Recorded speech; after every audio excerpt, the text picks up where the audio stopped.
So I never caught the size of the beads that you use, the purple one and the silver one, Velasco. Okay, so it's a 3.3 millimeter bead for the point, and then a 3 millimeter behind it. So the silver is the 3.3, and then there's a 3 mil behind it. I have got the beads to hand. I know that for me personally, I bought the purple bead from Funky Fly Tying because they sell them in larger quantities. So you still buy off them, Lewis?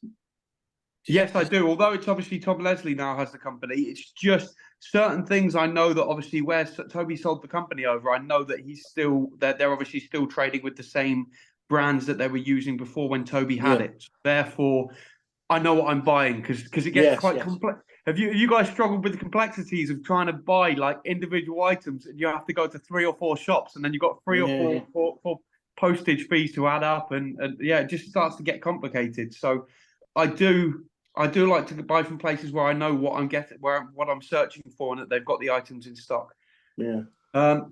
So yeah, what we'll do then is we'll get the Czech Nymph out of the way first. So it was predominantly for those that weren't here last time. This fly was a fly that came all the way over from Bosnia. So the origin of the fly, we call it the Blood Heart Czech Nymph. It didn't have a name when Renato gave it to me. But I remember him opening his guide box, and I was like, it was almost like a little light, a halo was shining around it, and I could hear, ah! And so I pulled it out of the box and I gave it a go, and it was actually responsible for catching me my biggest ever grayling at 4.5 pounds. And for those that know Bosnia, it's some quite technical fishing, and the fish can be incredibly fussy. But I thought if it's good enough for a fish over there, I'm going to start fishing it back at home, and it was designated as a grayling fly. But in actual fact, with the trigger points and also representing the likes of the caseless caddis, so the hydropsyche or the brachyphylla, but more in sync with the hydropsyche because of the green color. Basically, it's a great fly for rivers that have got caseless caddis and trout alike as well. It's not particular for any. It's not specific to one particular species. I actually had a client. We needed a bit of weight. I don't think it really made a big difference what fly we put on, but we sight fished to a salmon that was in excess of 30 pounds in a river that I've never seen a fish close to that size. But this thing was ginormous. There was a fish around about 8 to 10 pounds sat behind it. And we were unable because the fallen down tree was leaning across the river, and it was sat right close to the surface of the water. I was looking at this smaller fish, and then I just seen this huge tail sticking out from the back of the tree, and the fish moved back. But we actually managed to hook this fish, but fish hardly even realised it was hook, and the fly came out because we were only using a 3-weight rod. It was just more a bit of fun than anything, because obviously if we had hooked it, I don't know what we would have done next, especially when the client said, "What do I do now?" So we'll start off with that fly. Now, one thing that's been a major thing for me recently that I've been hugely heading towards is using hooks with inturned eyes, because there's a lot of variety on the market. So you get a lot of straight shanked hooks, you get a lot of curved hooks, things like this. But whatever model of hook you're using, whether it's a curved hook, so clink hammer hooks, caddis and shrimp hooks, whether it's dry fly hooks, when you put that little inturned eye into perspective, that's going to counteract as a barb. And I've started seeing a massive success rate with when I've gone to hooks like this, that I'm actually landing a lot more fish.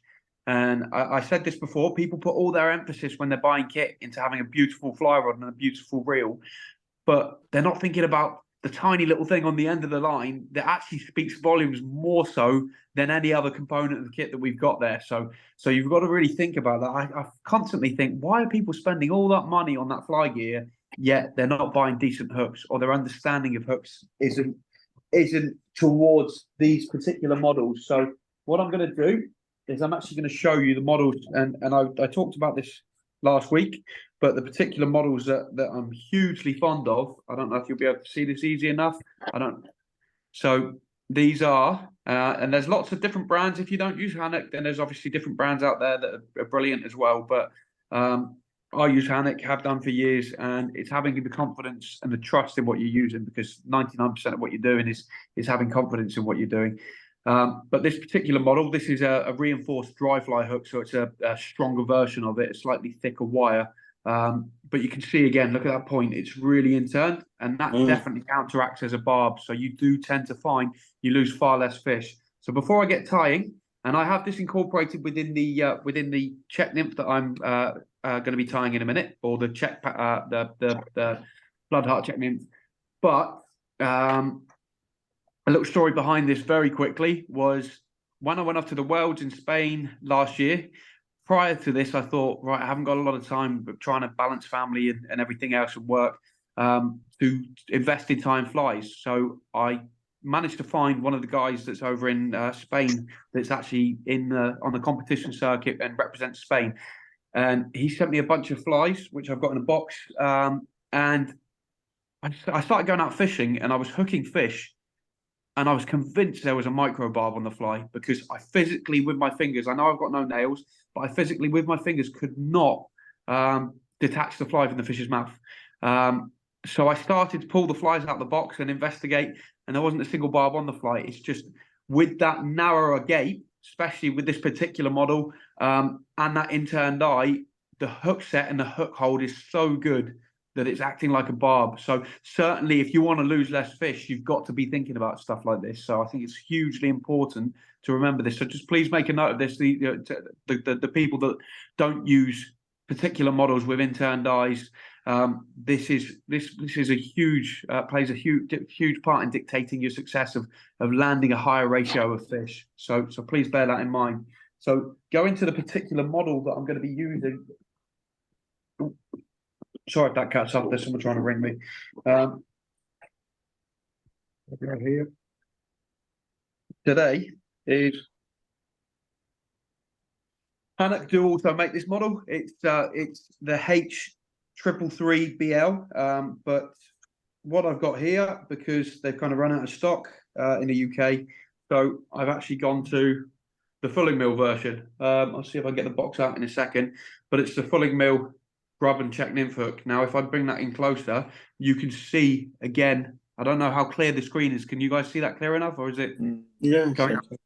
That's better. Okay.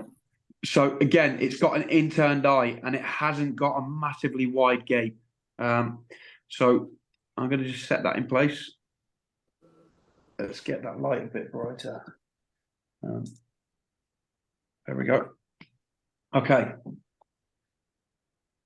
So for this particular pattern, again, I talked about this last week, that I like to use, if I'm using thread that's not so vibrant, so just my natural threads, I'm generally speaking going for a brown thread, because it's a very universal color, and it blends in well with a lot of the other the dubbing colors and things that we use. Can you guys all hear me well still? Sorry, it's just Yeah, brilliant. I didn't know if I didn't know if someone calling interferes with the call.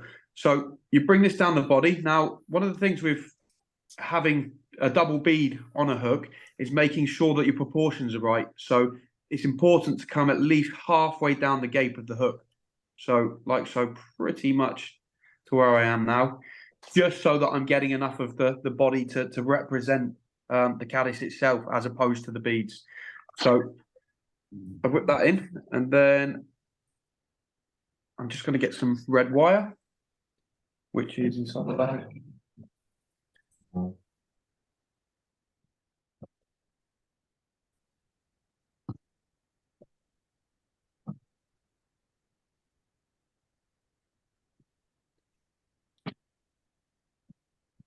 Here we go. So dependent, again, I don't know if you guys do this on a regular basis. I will match the thickness of the wire rib to the particular pattern that I'm tying. So with this being a size 14 here, so the main sizes that I use for this particular pattern is a 14. Again, like I said, I've got a 3.3 millimeter countersunk bead, and it's important to go countersunk. What you do tend to find as well with countersunk beads on just standard style hooks is they tend to be a bit heavier than the slotted beads. So therefore you're adding additional weight. So just bear that in mind. And then I've got a 3 millimeter purple countersunk bead in behind that. if I was using, say for instance, a jig hook, I would definitely want to be using a slotted bead just because of how it will sit on the particular hook. It's designated for that style of hook, a slotted bead is. So they work brilliantly on that. So in this case, that's the size 14. My size 16, which I've got here, is actually with, I think it's a 2.8 bead on the front and a 2.5 mil as the purple bead in behind it. So they're my two main sizes that I go to. But I also do, if I'm looking for a fly just to act as a sacrificial, then I will use size 12s as well. Going back to the wire, I'm going for a medium wire here because it's, I would regard a 14 and a 16 as medium wire. Anything below that, fine wire. Anything above that, go to a thicker wire. Again, if you go to a thicker wire, what you're going to find is it's going to add additional weight to the fly as well. This will as well for the amount of turns that we do in this particular pattern. Now, whenever putting wire in, I made a point of this, you guys might already do it perfectly, but always pull off a really long piece. And this was Craig McDonald that taught me this, and he's a phenomenal fly tier, well renowned. And it's really sound advice. Basically, if you pull off a long length, when it comes to breaking the wire away free, once you've tied in all the wire you need, effectively what it's going to do is make it easier to snap. So working with plenty of wire, and you don't waste so much as well. Because if we use, let's say, for example, a piece that was 3 inches long, 4 inches long, we're very quickly going to waste a lot of that because it's going to become so tight to the hook that it's much harder to work out. And we just lose. We use a lot more. Sorry, we lose a lot more of the quantity that we've used there. So therefore, a longer piece will last longer, and you'll have a lot less wastage. So what I tend to do with that is I'll actually use, to make my life easier for biting into the thread. What I'll actually do is I'll actually use the end of the wire and push it into the slot of the bead itself. I know it's not a slotted bead, but there's still a hole there. And then that just anchors it in place and makes it easier for me to wrap the thread around just in the beginning stages. Okay, once I get down to here, now I've seen this from a Swedish tyer, which I thought was completely invaluable, regardless of what you're tying. Now, when I watched him tie, he was tying a parachute fly, so a parachute Adams. And when he actually had the post in and he was wrapping the hackle round, it was far easier for him to actually unclamp the hook from the vise and reposition it down facing. Because then when he went round the post, the hackle wasn't so prone to slipping off the post itself. Does that make sense to you guys? I don't know if, yeah. So things like this, they're only little quirky tips, but they really help. When it comes to working at certain angles, you can actually turn the hook sideways in the vise. I am very quickly, because I haven't tied in my shell back yet, so I'm going to tie the shell back in first. But this comes for when we start going through the process of wrapping the wire. So I've gone in a bit early there. Let me just get them. We're about, again, just to save a bit of time, I haven't got the right color shell back, but that's just because my life is a bit hectic at the moment, being a single parent and having my kids 80% of the time. But I actually really like this color shellback. This is a brown. Now, the original one that I had before is actually a UV. It comes from Funky Fly Tying, so it's the UV clear shellback. And I've got a major thing with UV fish, and it's been a proven fact. We're constantly learning with all the information that's available to us now about what fish can and can't see. Now, fish can definitely see in UV. They can see colors that we can't see. And this is why trigger points and hotspots are so important when we incorporate them within our flies, because they can dictate the success. I'll tell a story later, but they can actually play a huge role in dictating the success on a particular day. So having UV shellback, I've just got a lot of confidence in UV. Again, it's a confidence thing. So go with what you're confident with, but don't be afraid to think out of the box and try something a little bit different, because sometimes that's what can give you that extra edge. So let's just capture this in, or catch it in. Again, what I've done is I've just used the scissor blades and cut a point or an arrow point to the shell back. What that's going to do is that's going to make it easier for me to catch it in to the thread. So let me just put it in the right side. I've not got a huge amount of room with that great big light in the way, but there we go. Right. Now, The benefit to that point as well, because I make the point quite sharp, it's not a blunt point, is as I stretch it, what it does is when I pull it back over the top of my dubbing to create my shell, basically it's creating a tapering there. So I don't have the same thickness the whole way around, because I'm actually going to start the fly off I'm going to taper the fly. Because basically segmentations on flies, if you look naturally on flies, at the tail end they're thinner, and as we work up the abdomen of the body, basically it gets thicker and thicker and thicker. Therefore, I think it's really good that we every move that we make is fitting towards what the fish would naturally see. So we want to make our fish look like the equivalent of every chip in the bowl. And I've talked about this before, the chip in the bowl theory, talking about reference to a human reference. But the more that we cater to what's on the menu and make our flies look closer to the real things that the fish will be eating, the more the confidence the fish is going to have in eating the fly. Okay, again, I've gone in too early. Right, let me get my dubbing anyway. So I need to dub the body first. Sorry about that. Right. Here we go. So this particular dubbing that I'm using here is, again, it doesn't really matter what you use, just a light olive dubbing, but I am, in this particular case, using the hairline dubbing, and it's number 20, so it's quite a pale olive colour. Again, remembering that fly will darken in the water when the dubbing takes in the water. So remember I said we're just going to start with a much thinner amount of dubbing at the butt end of the fly. So as I'm working it in, you can see I'm introducing more and more dubbing as we go down the line. Okay.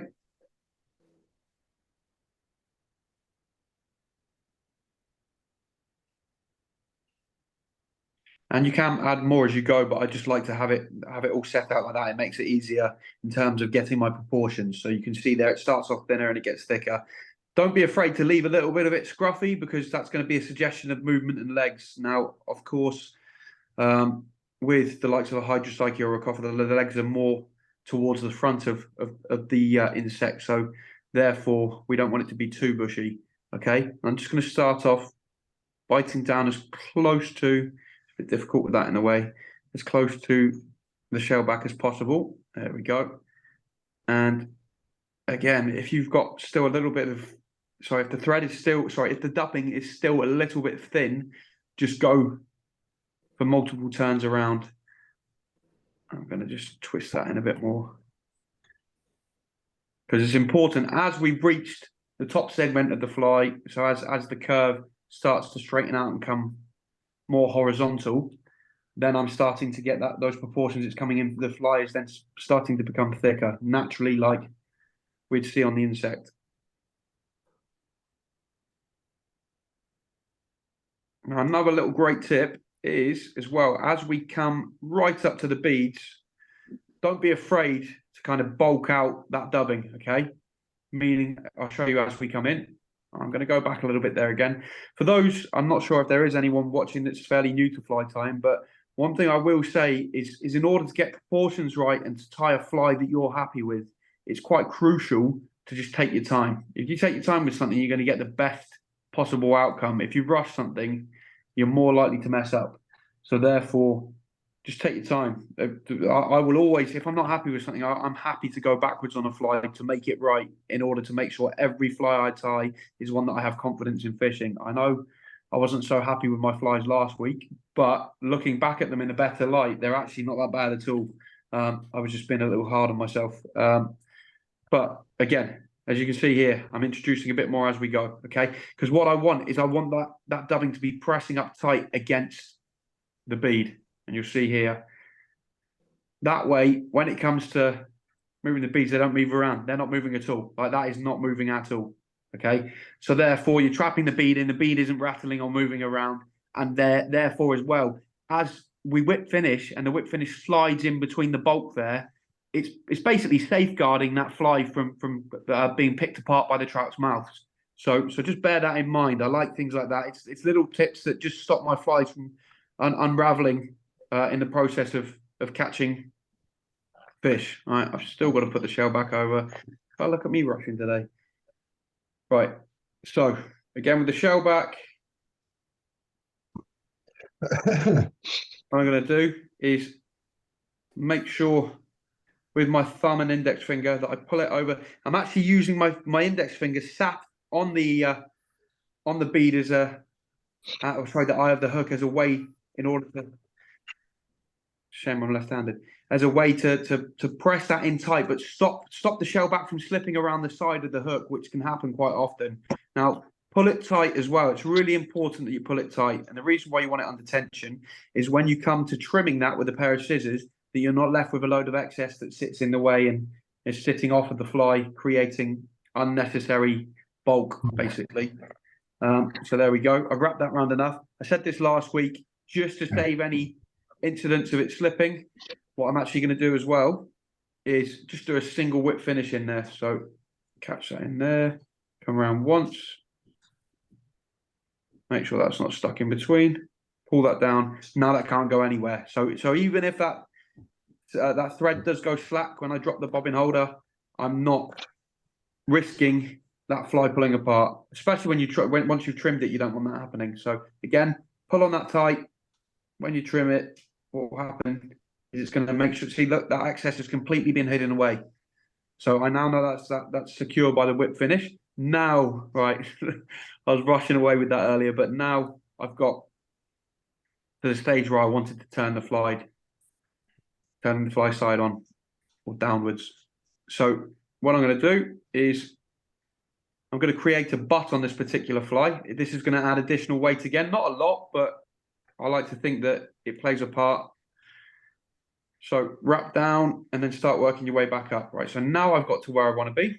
So that's for actually getting your butt in that is tied in with the wire. Now I can start to segment my fly. So as we start in the lower reaches of the fly, so the butt end of the fly, the turns are going to remain closer together. Oh, that slipped. All right. And don't be afraid to really pull this in hard. You obviously don't want to snap the wire, but we've got medium wire, so it's relatively short, not delicate. And as we start to segment the fly by making our rib, we then want to start spreading the distance between each rib there, because naturally the segmentations would do that as well within the fly itself. So bigger proportions. So there again, I'm just going to pull that forward to get a bigger segmentation. There we go. And tuck the wire right in by the bead.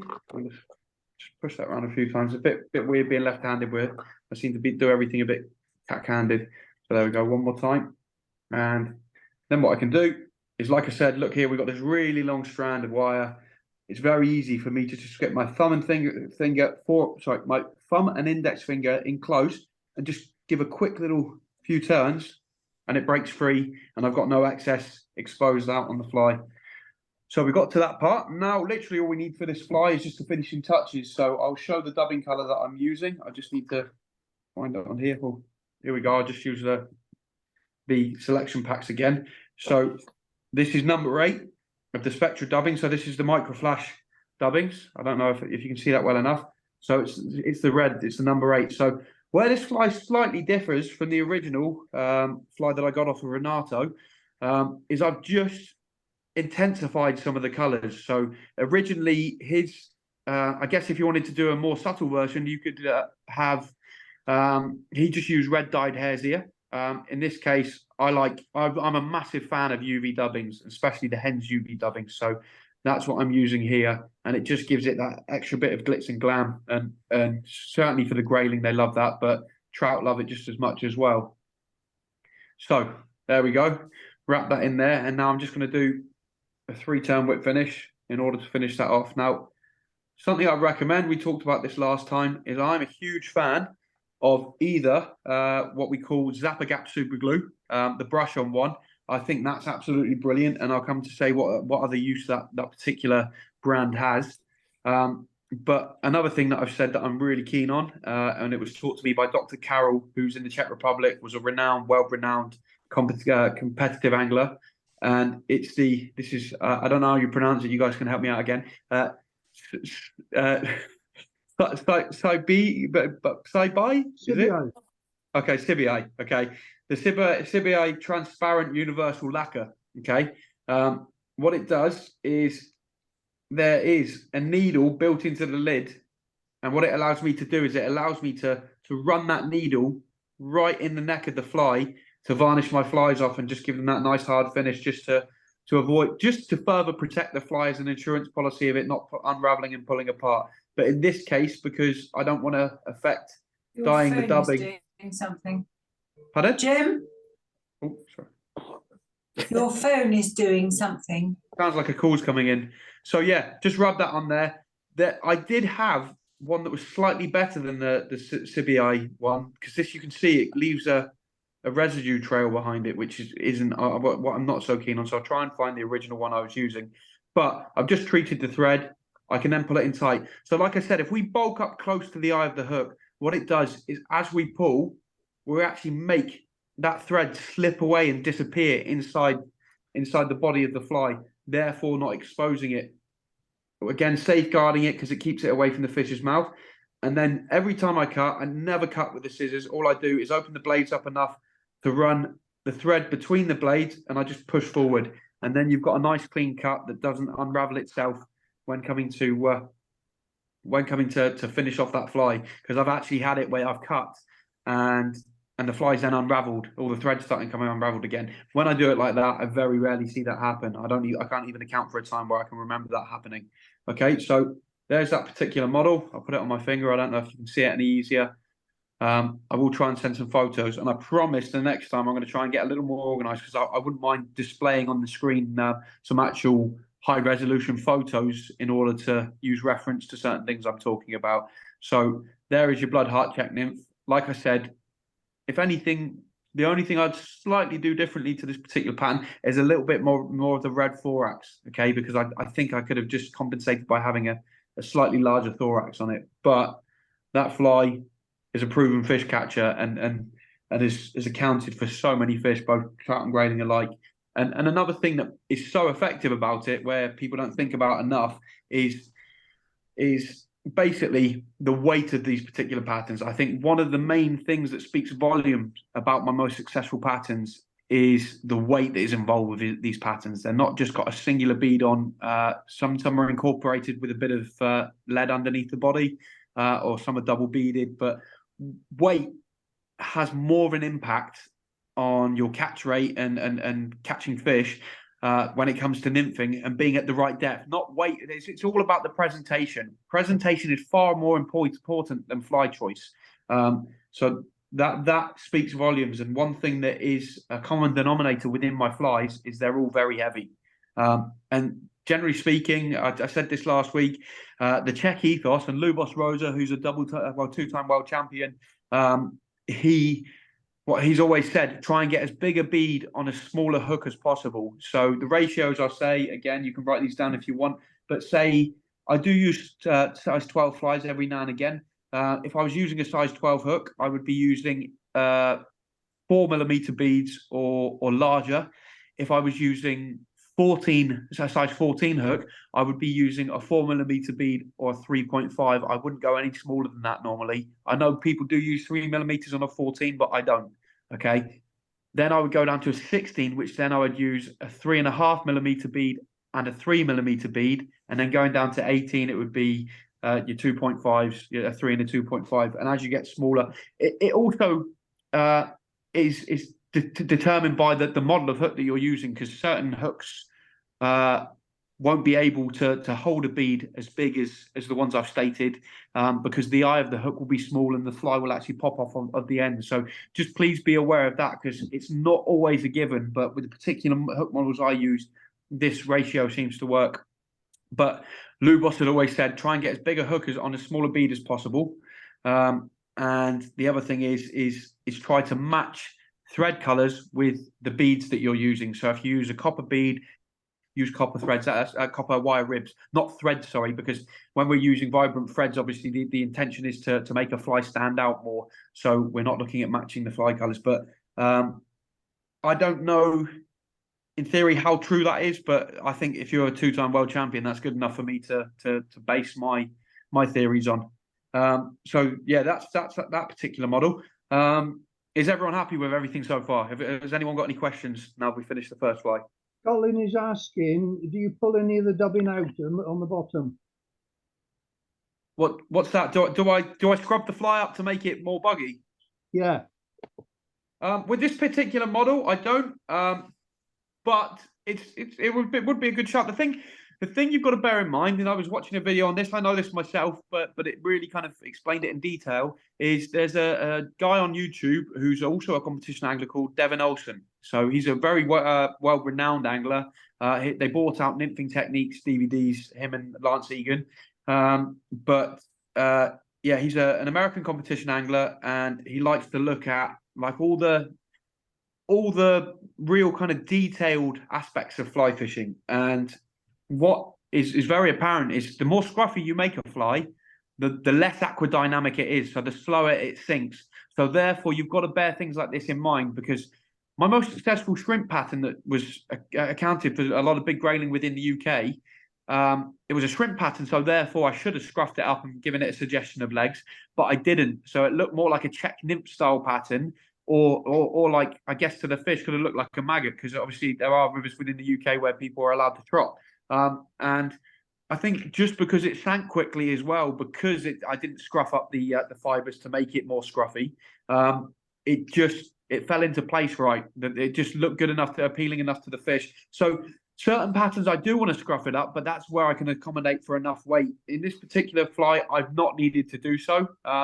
But it probably wouldn't hurt, especially around just in behind the bead. I think that could work nicely. So I think that's a great question, and I think that's something that I may do in the future. But the way I look at it is I've got a working fly that the fish seem to home in on, and especially like when the flies that I'll try and show today are cutting edge flies that seem to be catching when other flies fail to catch. And I'm not saying that's always the case, but I can tell you now that this was one of my leading flies on one of my most recent outings, and the fish homed in on this. It didn't matter where it was put on the line, and these particular patterns seem to thrive where others are not getting as much interest. So as it stands, it's working. So I haven't felt a need to change it, if that makes sense.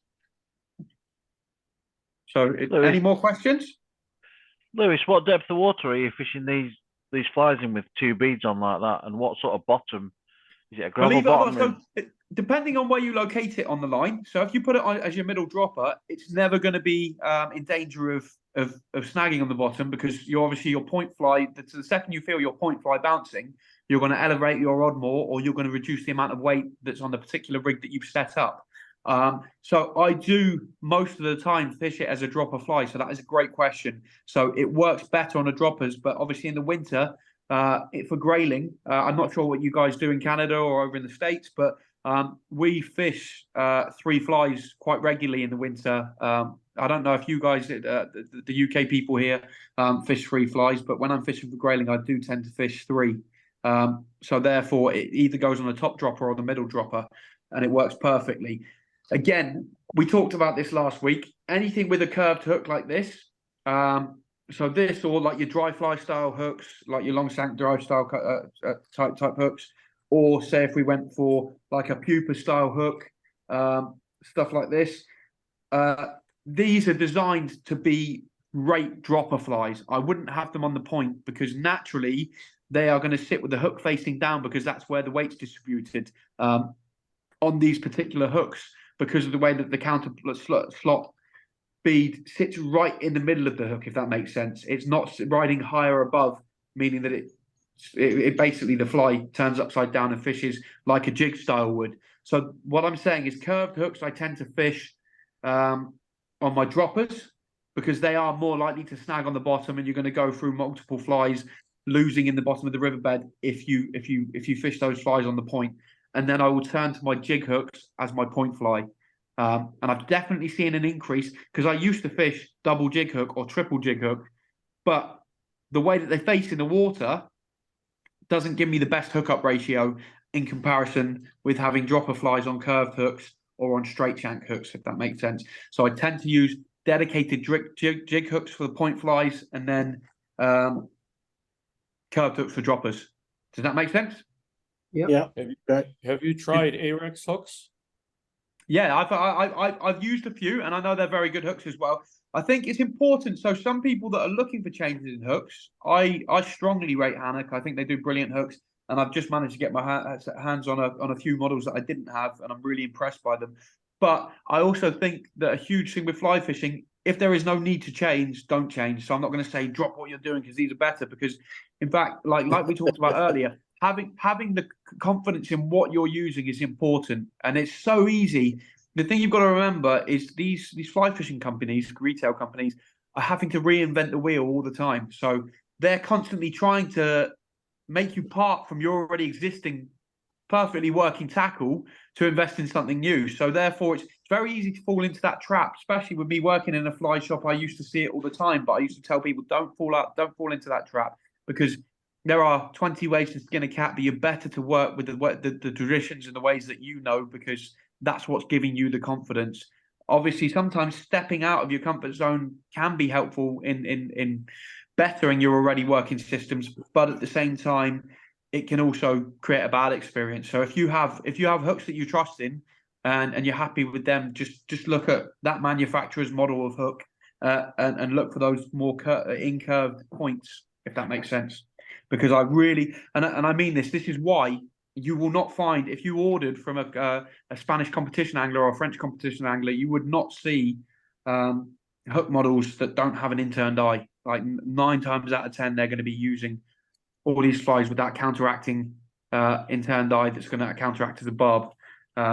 So I used to use the classic jig from Hanek, which is the 400, and that was a straight hook at the bottom and a straight point, let's say. And I used to bounce fish left, right, and centre. And I'm not, and that wasn't to do with the rod. I was to put that down more to the hook. They are a great model, and I wouldn't say stop buying them, but I think it's worth thinking about these things. And I promise you, if you incorporate that and go and try with these models that offer that interned point, you will start to see a better ratio for landing fish. Okay. Any more questions? No? We good? Okay, so I'm going to go on to a fly that I didn't tie last week. I am going to do it just because I've got it accessible to me now. Actually, no, I've got 14 in front of me, so I'll go with that. That's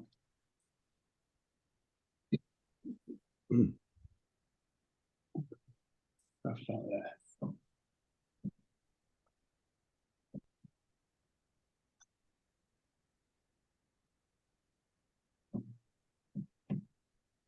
I'm going to just change that over from a straight shank jig. So sometimes when I'm running out of particular hook models, I do go back to the old school straight point. But considering I've got that jig in front of me. Right, so this is the 450 BL, which has got a nice open gate. And it also has that intern point. And we've got a 3.5mm bead on that. So I'm going to put that in the vise. Okay, now what I am going to do as well, because this particular pattern has a hot collar, or what I call you guys are aware of the fly, the redneck. So the pheasant tail, it's just got a normal traditional pheasant tail body, and then instead of having any thorax color, it's just got a whipped off redneck bulked up at the front, just to give that extra hot spot. So when I'm using hot collar flies, I tend to, there we go. I tend to put them straight onto the bobbin holder, because sometimes I used to just tie the fly with a natural coloured thread and then add the redneck in at the end. But I'm actually going to put this straight onto the bobbin holder this time.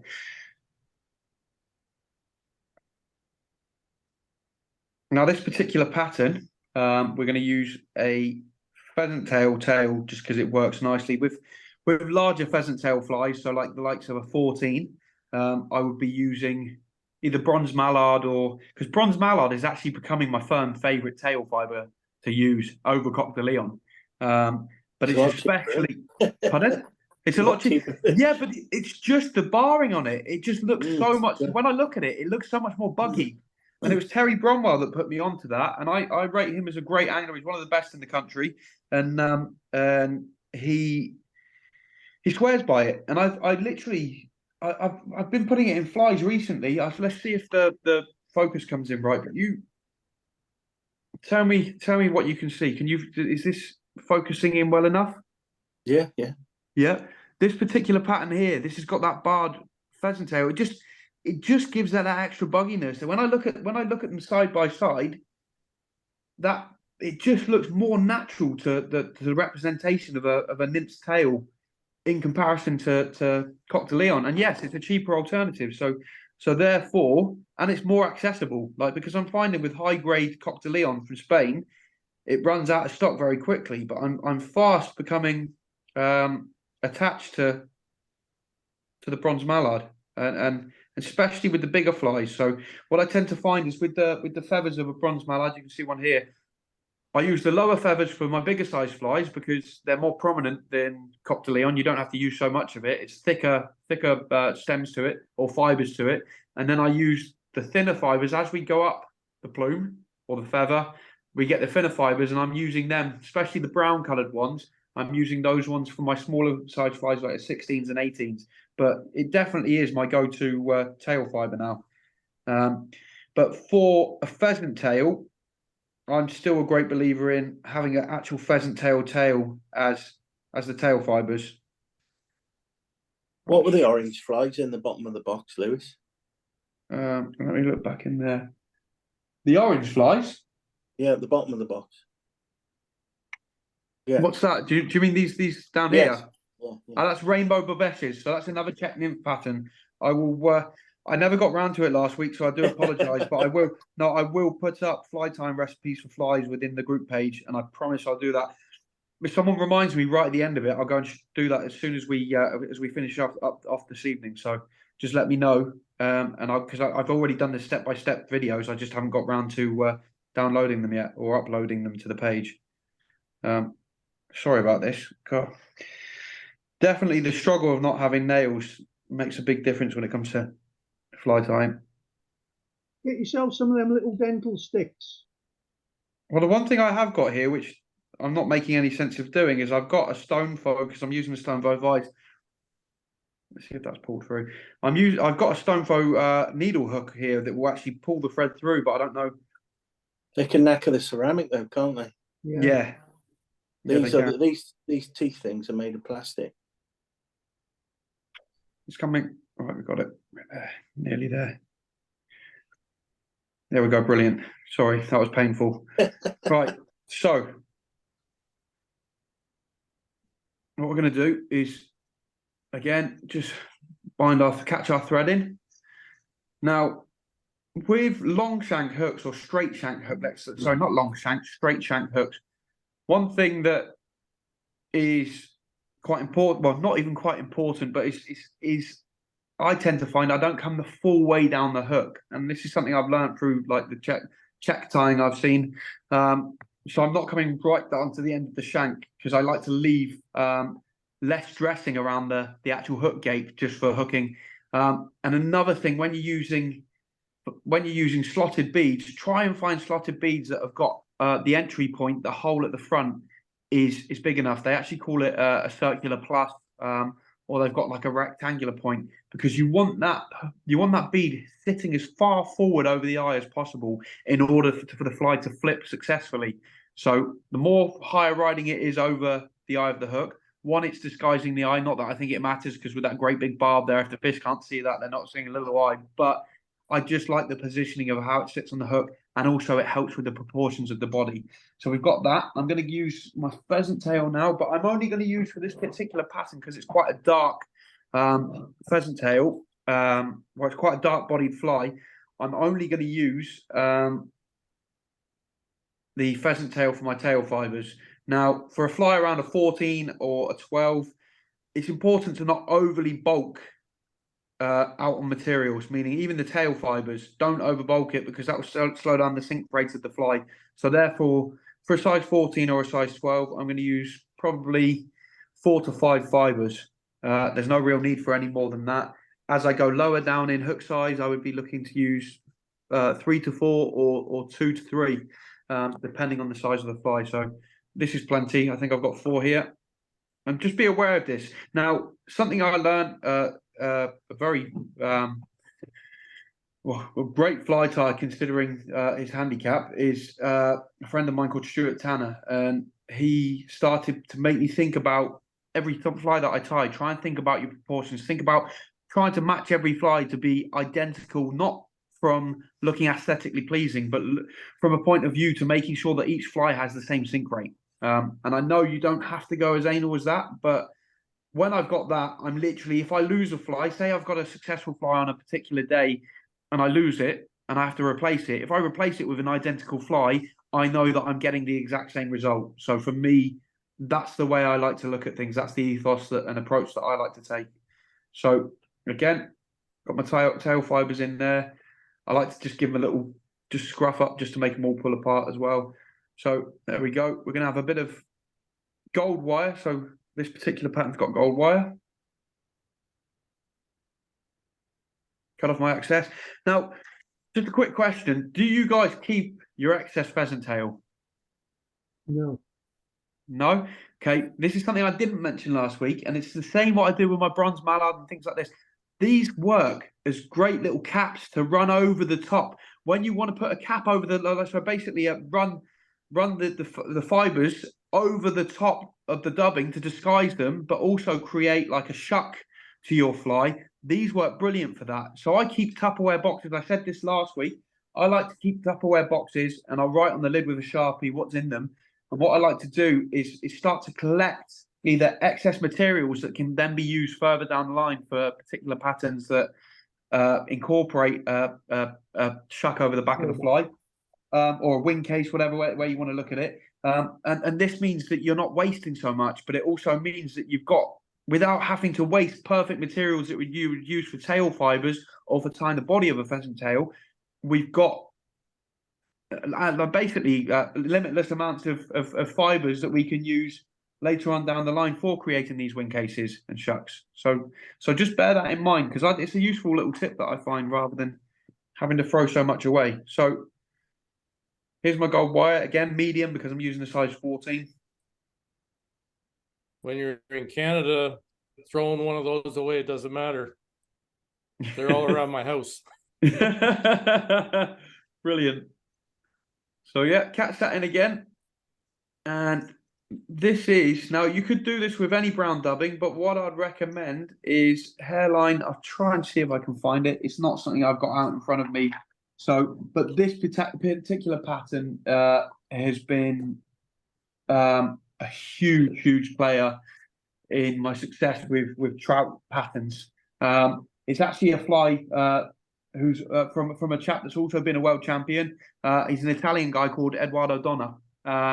And this particular pattern, the fly's got a name, I can't remember what it is because it's Italian, but it is incredible, and it has all the right flash and trigger points that the fish just go crazy for it. So I'm going to get the actual right. So he does dedicated dubbings that I use because they already come with the flash incorporated in it. So it's like a not quite a Spectra dubbing. Oh, here we go. Here's one here. So you can see here. So it's called Nymph Body Dubbing 26 Brown Gold. So I don't know if you can see that in here. I love this stuff. I like to work with the actual original recipes. Now, some people might think it's overboard and a bit anal to always incorporate the exact materials for a particular fly that's successful. I believe that you should use I know I'm not saying other flies won't work, but the flies that have been tested aren't just flies that have gone out and been tested a handful of times. These are flies that have been key game players over the course of 10 to 15 years. So we're talking flies that are very, very successful. And for instance, we will go into this fly later in this particular dubbing color, but the one thorax color that I think it stands out and is king of the throne over any other is Hen's Microflash number 17. That incorporated in all my top catching flies have that, other than this particular pattern. So this has the brown and gold dubbing body. I don't know if I'm going to be able to do it without taking up too much time. I will have a very quick flip through my box. But I like to use the hairline dubbing. It's just a gold. I don't really know what to call it. I'll see if I can find it. I will be very quick if it doesn't appear immediately. Oh, here we go. Brilliant. That's nice for things. Right. So ice dub gold. So I actually bling this fly up more than the dubbing, the pre-mixed dubbing. And I found that it just makes it that more irresistible to the trout. So we'll start turning the body. Again, always when we're putting in body fibers, when we're tapering the dubbing, always a very thin taper at the bottom so that we get our natural taper to our flies. This fly, I'm not afraid to I'm not trying to bind the dubbing in quite as tightly because I want that scruffy look to the fly.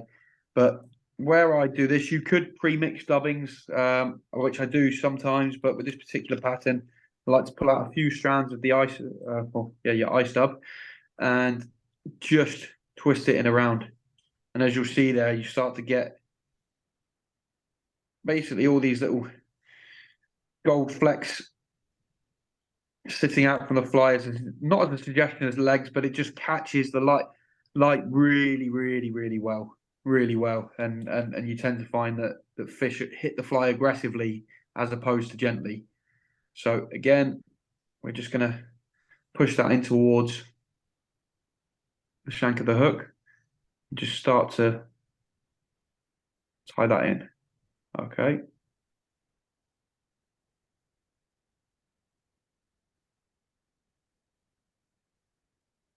Now, being a scruffier fly, I don't have to be overly anal on the tapering of it, but it is nice to get that body taper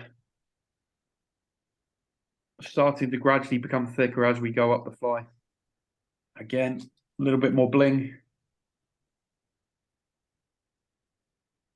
I can catch it.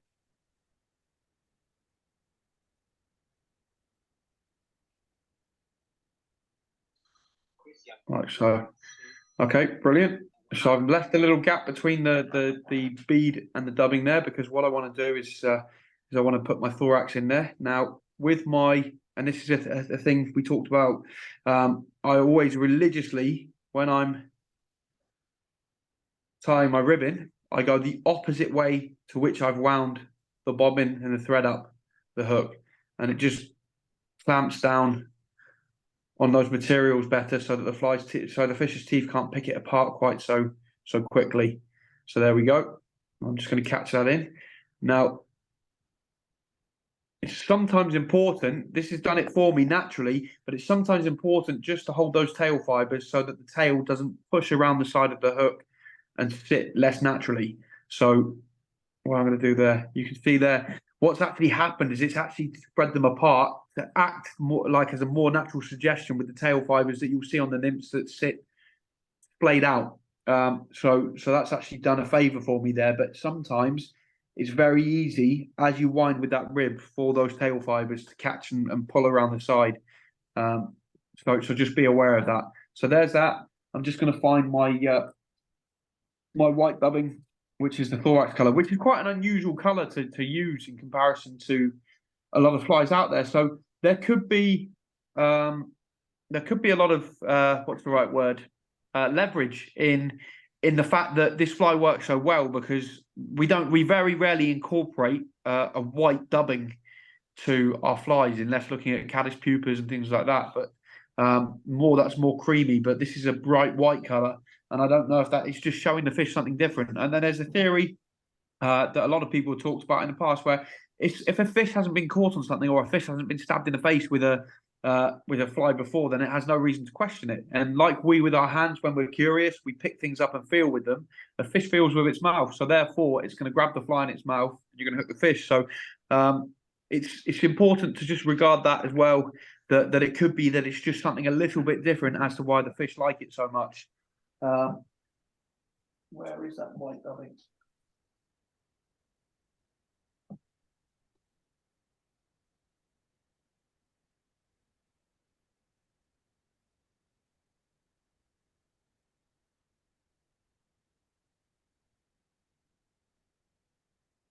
I know I've got some white dubbing. So this isn't the Eddie stuff, but I just want to make this fly, unless, I don't know. see, because I have got. Now let's get the real stuff. So this is something I bought as a substitute, but slightly different in colour.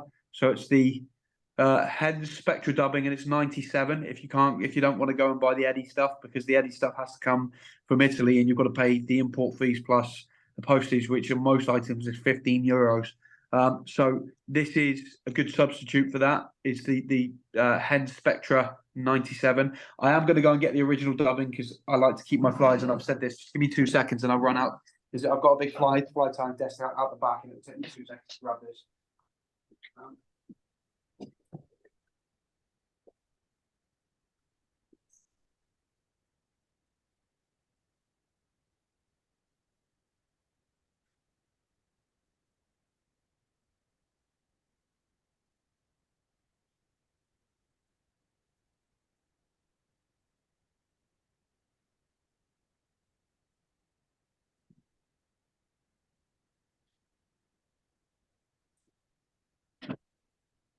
Love the way it's all gone quiet.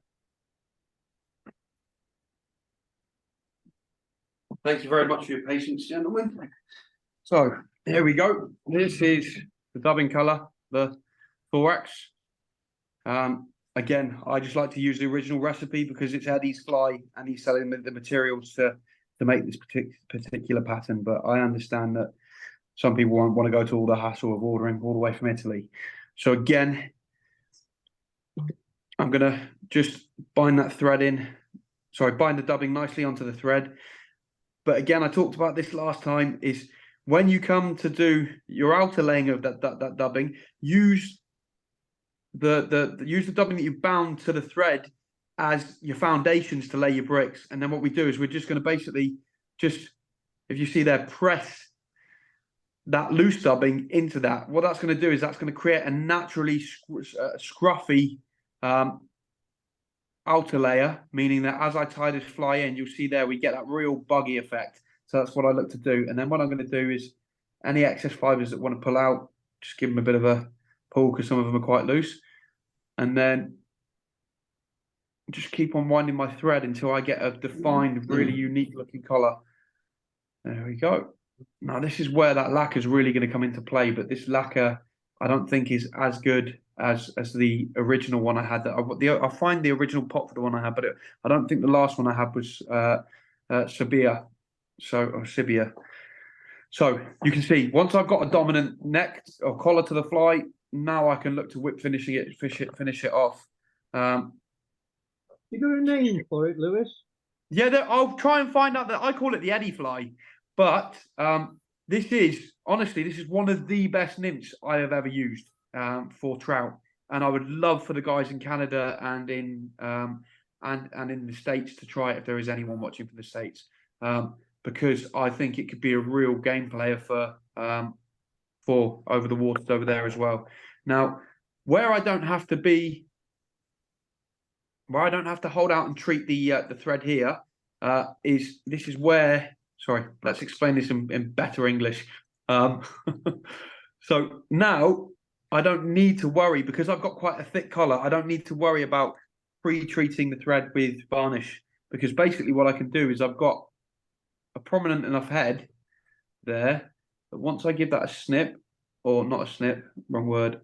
So as I slide the blades of the scissors, I can now, and this is where this really comes into play, I can now use my lacquer and just very gently, more gently than that.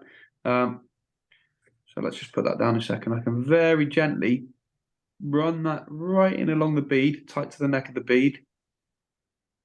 And over there, just turn my voice and treat that without exposing. I know I did there, but normally if I go a bit slower, I don't.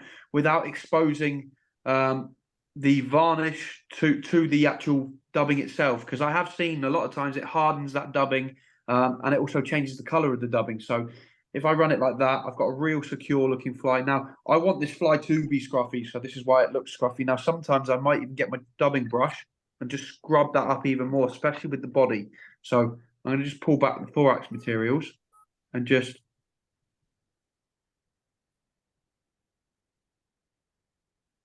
be a bit careful because I'm catching.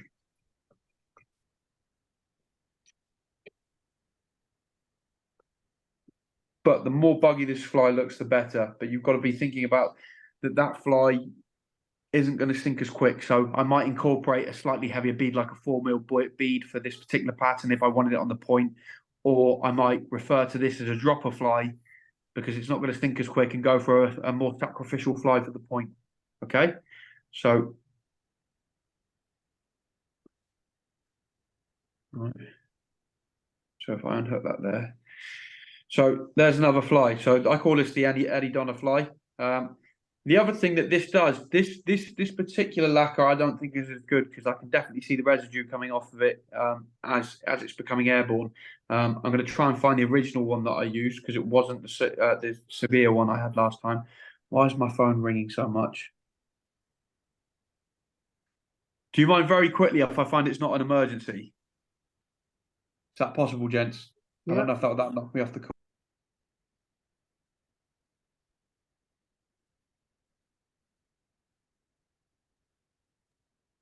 I don't know how many of you know that lacquer, head cement lacquer, is virtually exterior lacquer.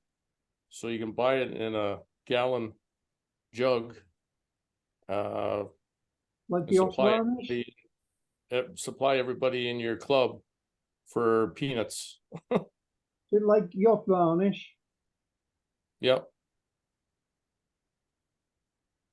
Yeah, like all the different ones, all it is exterior lacquer that you would use to do cabinets or whatever.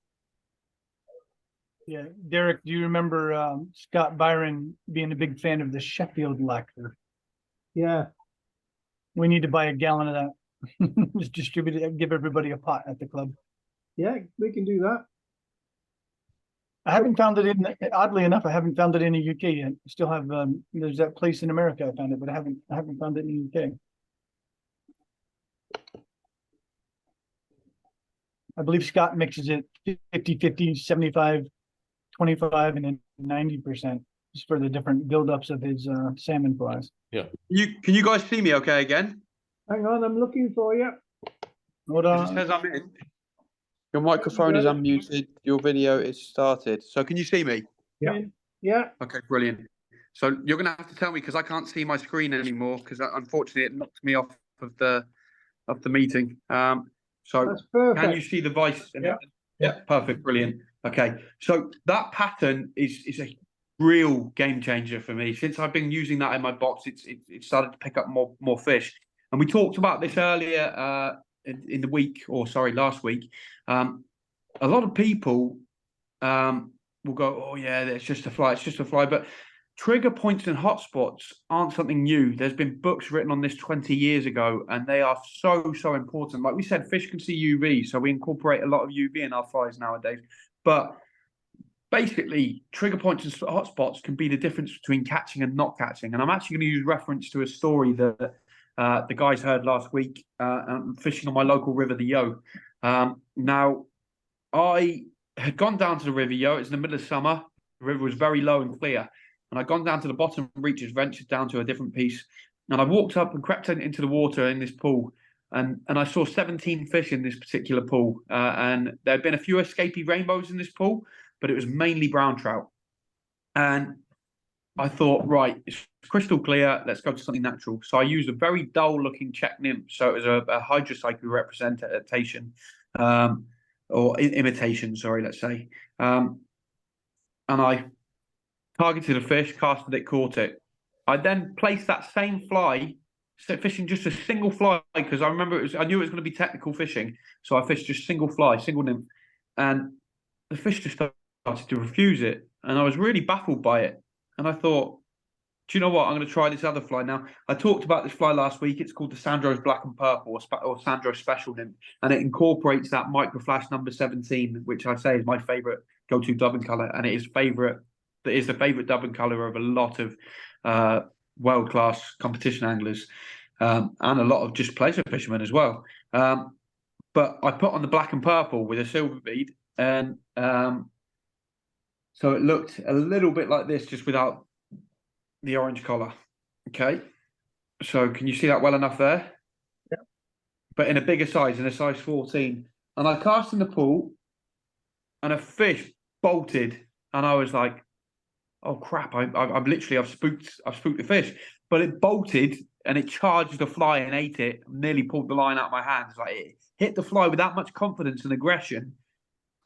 And then literally, I continued to fish with that fly, and I took 16 of those 17 fish out of that pool with that one particular pattern. Now they refused and ignored a natural-looking fly, and it started to kind of like raise my attention to how I'm looking at things. Now, I'm not saying that all the time, because there are a lot of times where drab, buggy-looking flies will outfish very brightly coloured flies, but that's during when fish have had a lot of pressure and then the rivers are very low and clear. But these fish hadn't been pressured because this river doesn't get fished very often. And without the pressure of being caught and knowing something stabbed them in the face before, they were completely tuned in to these bright high trigger points and hotspots. And so that's something to think about as well. And there are certain days where the trigger points and the hotspots, all these, either a red tag or a vibrant coloured thorax, will outfish a natural fly. And that's especially either early season or when the fish haven't received a lot of pressure, or when the water's got a slight colour to it, especially after rainfall, or as the rivers are fining and filtering out and losing that colour and starting to clear again. And they really come into play then. But so just remember, if I'm fishing a new venue that doesn't get a lot of pressure, or early season, or the river's murky, holding a bit of colour, either as the rain's colouring the river up or the river's starting to fine down and lose its colour, that's a really good time to use these brightly coloured flies, and they really do work well. What we're going to go into now is, anyone got any questions at this point? But it's just really good to know, and also hear stories of people that have had more success on brighter flies than drab flies. So I'm always intrigued if any of you have got any stories like that. It's nice to hear, because I am a firm believer in it, being a fly fishing guide as well, and having to translate what I know to other people that have never fly fished before on a river as well. Because a lot of people, I teach people that are complete beginners, complete novices on rivers, and they're still catching a lot of fish. So I'm seeing the proof in the pudding by taking out the level that I fish out of the equation, because it's not down to just, some people will go, oh, but that could be because you're fishing the rod, but it's actually coming down to science of me watching it in people that have no experience, and then testing these theories in those circumstances. So has anyone got any questions? Hello? We're still here, don't worry. Okay. I thought I'd lost the group. I was like, how long have I been tied for with no one being there or talking? Right. A lot are on mute. Okay. Okay, the others are on mute, are they?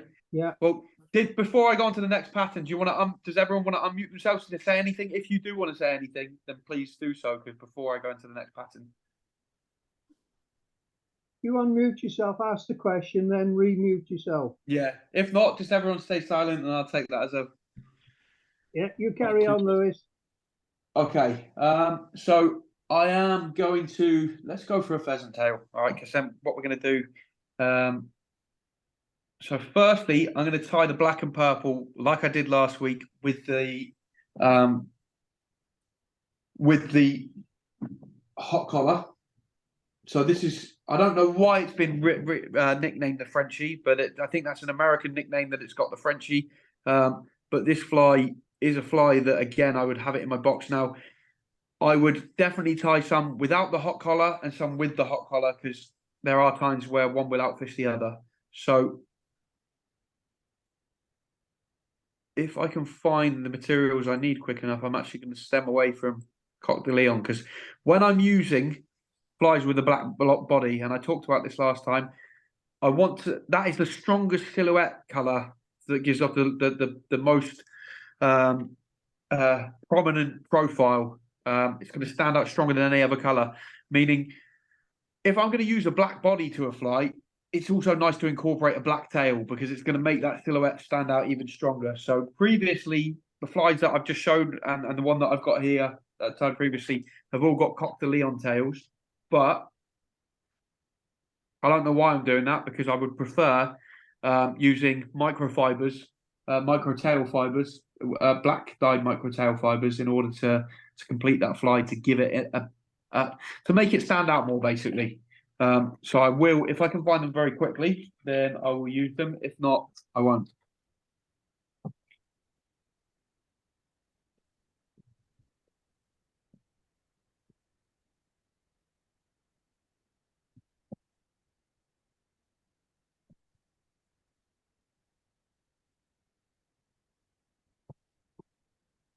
Okay.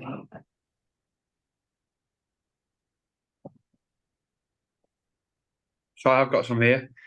These are slightly more supple than I'd like them to be, but I'm going to use them anyway because they're accessible and I can get on with tying a fly as quickly as possible. Now, again, always take into mind when you're tying flies how many fibers you're using. So for a fly of a size 14, this is a size 14 but in a completely different hook style. What I'm going to do is I want around I don't know, 8 to 10 fibers for the micro tail fibers. Okay. Again. There we go. That's nice. Now, please bear in mind, I can only, because I've got the ring light on the phone side, on the opposite side, so you can get better visibility. I can't see quite as well. So I'm looking at silhouettes more than I am anything else. Now, for this particular pattern, I'm using silver wire because I'm using a silver bead. So I am going to use that ethos, the Czech ethos, for this particular pattern. Hopefully my silver wire is directly in front of me.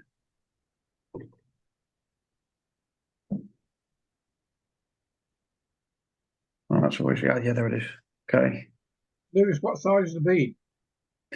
The bead on this, so this is a jig off bead, and these came from Gets Flotted. So I really rate Ian's beads. I think Ian does some brilliant beads. So when someone made a point of saying that yesterday, I'm saying beads across Europe, but if I was in the UK, I'd be using Ian's beads. I think they're brilliant. I also use the Hannock beads, which John Emerson sells, of unique flies, and they're brilliant as well. But what I love about the jig off beads is I'm going to find out the exact weight of it, but they are considerably heavier than a standard slotted bead. Like I put on a 4mm. So I actually had a particular fly I used up on the Welsh Dee the other week. It was a 4mm jig off bead, and it had the weight of like a 4.8mm bead, slotted bead. So I was able to use a bead within the rules and regulations, but that was much heavier than the stated bead that was being used. And again, it's either a 3 or a 3.3, but it is so heavy in comparison to a 3mm bead. And it also naturally sits up higher to force the fly around so that the point of the hook is facing upwards and allows it to bounce along the bottom without snagging. So that's a really good way to look at it. I'm not sure if I'm going to find the silver wire I want because I wanted a finer. I've only got thick wire here rather than a medium wire, but I will have a very quick look like that.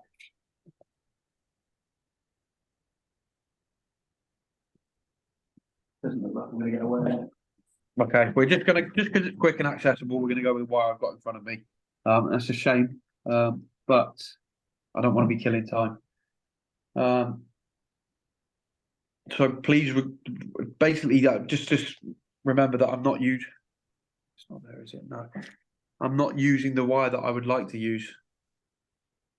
This will add additional weight to the fly, but it's just going to be a bit bulky for the size of the hook I'm using. Okay, so catch that in, come down the body, and now I'm going to grab my pheasant tail. So we're going black dyed pheasant tail because it's a black pattern. And we're probably going to use between 3 or 4 fibers here to get this body. Now, it's important to remember the amount of fibers that you pluck off of the stem of the pheasant tail for the body, because it's easy to basically make that fly thicker than it needs to be. And I was finding that the other day, if I didn't pay attention to it, and I still do it now, if I don't pay attention to the amount of fibers I'm pulling off, you overbulk the body and it's not necessary. A lot of the pheasant tail bodies, one of the key things is keeping the body skinny. That's what the pheasant tail offers. Is it using the pheasant tail fibers, you get a much skinnier barbed body, and I really like that. So let's come out of there. Let's go back down. So I'll try not to pull on that quite as hard.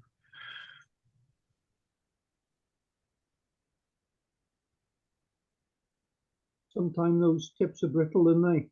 They're very brittle at times, and you can have a right. So last week, do you remember I had a right nightmare?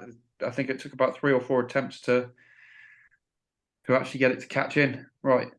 So I like to go to the tip though, so that I can actually once I've caught it in with the thread, I can then pull it through and make sure I haven't got any excess exposed that I need to trim off. It just saves me that process of having to trim extra off. I did there, but if I can help it, I will try to allow no excess at all.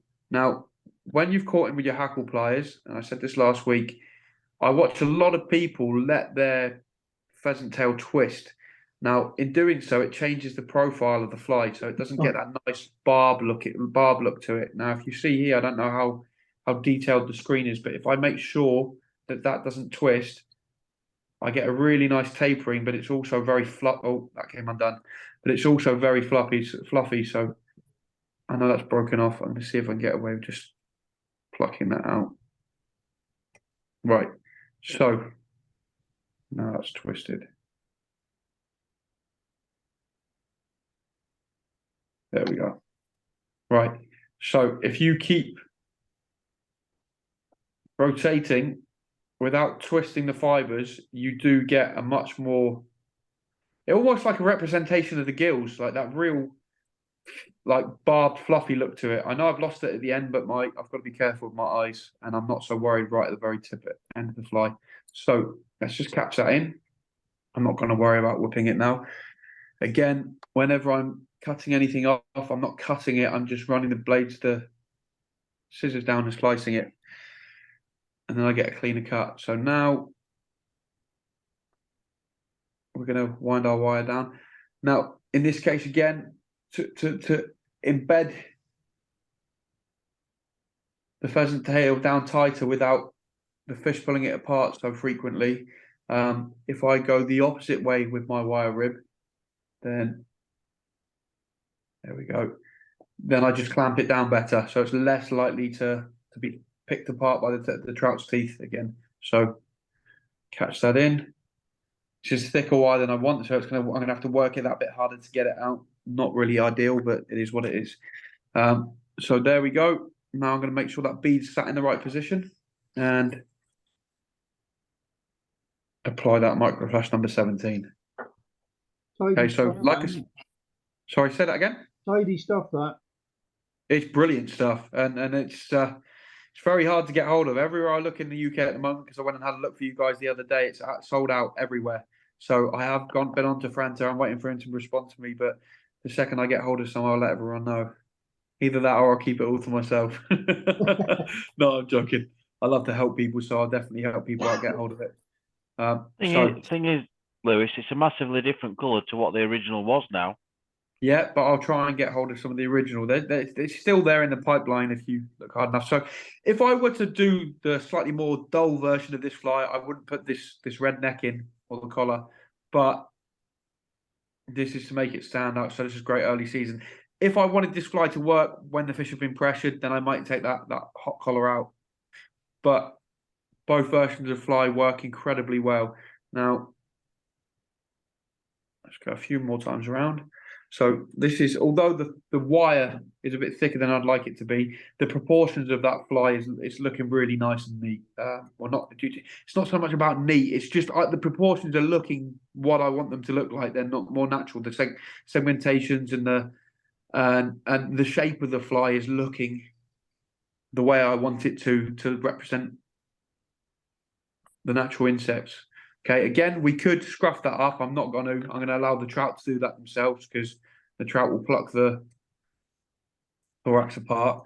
This is a much better tied version than what I tied last week. So yeah, I'm really happy with the way that looks. But yeah, I definitely think that black tail stands out lovely, way better than the Coq de Leon.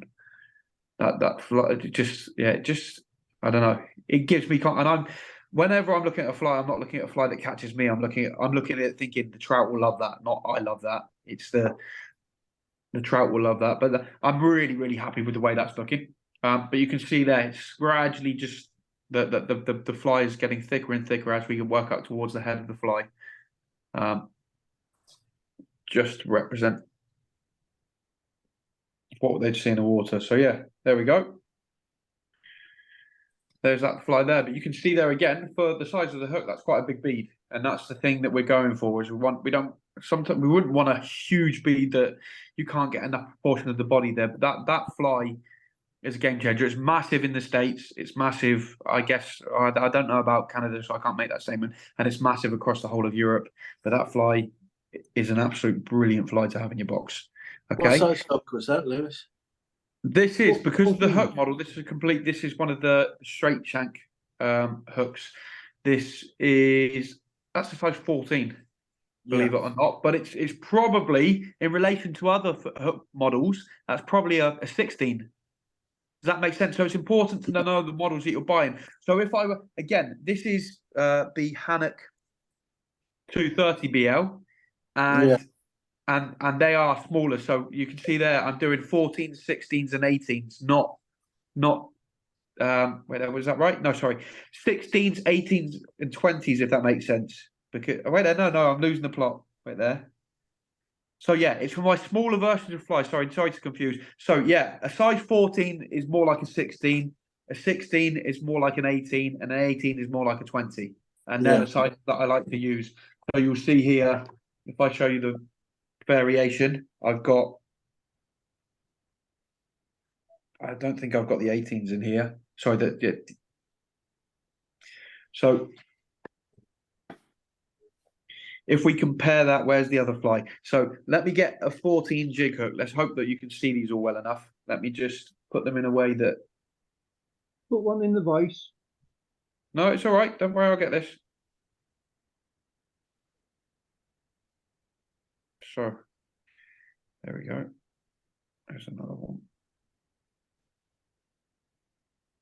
I've got builder's skin, so it doesn't really hurt when I put a hook point into my... All right. You say that there's blood everywhere. Right, so look at the size difference there. You've got... Oh, well, yeah. So there's a typical standard 14. Yeah. That's more like a 16, but that's actually a 14. That's a 16, but it's more like an 18. Yeah. So therefore, so you've got to remember about these particular hook models that you go for. So go for the size. That's the 230. So that's the 230, and I absolutely love the 230. But you can see a huge difference, a significant difference in the size. Has this got the turned up point as well? Is it the 230? It's got the in-turn point, yeah. So that's why that has fast become my most popular hook now. So if someone said you've got to do wear with every hook, I would be using that hook. And the thing with that hook, what's great is if you put a slotted bead or a jig off bead on that particular hook, it will also turn upside down. Does that make sense? Yeah. So it depends on what you're using, and it depends on the style. So without making this complicated, I want those smaller hole slotted beads in order for it to maintain staying central to the hook, if that makes sense. Does that make sense to those listening? Yes. So when I use the round plus hooks, they sit further over the front of the eye. If we intentionally use the tungsten that's heavier, that doesn't have as big a slot hole, you'll find that it sits more central to the hook. So therefore it's not offset, meaning that for the droppers, it's perfect for the likes of them. So I would be using them. Sorry, I'm kind of sounding a bit confusing. That's my ADHD talking, but yeah, basically, for those flies that I put on the dropper, I don't want them to flip upside down. I want them to stay the normal way around, so that the hook point is facing down and the bead is up. Whereas obviously using the round plus or the bigger slotted hole beads, you'll find that they sit further forward, meaning that you get that fly to flip over and act more like a jig fly. Okay, hopefully I haven't made that too complicated. Right, I'm going to go on to any other patterns. Is there anything in specific anyone would like to see? No. I'd like to see that orange one, Lewis. Which orange one? The Rainbow Bobesh. Yes. Pardon? I will at the moment because I'm going to have to dig out. I know they're in the back. I haven't got the materials for that. Okay, that's fine. I will put a step-by-step guide to tying that. It's just because I haven't got the shard. Oh, actually, I have got Chartreuse out with me. Right. What I'll do is I'll make a copy of it with the materials I've got in front of me. Okay. Oh, cool. Right. Yeah. Right. So we'll go a Czech nymph hook again. Let's see what we've got here. Really, I could do with a bigger hook.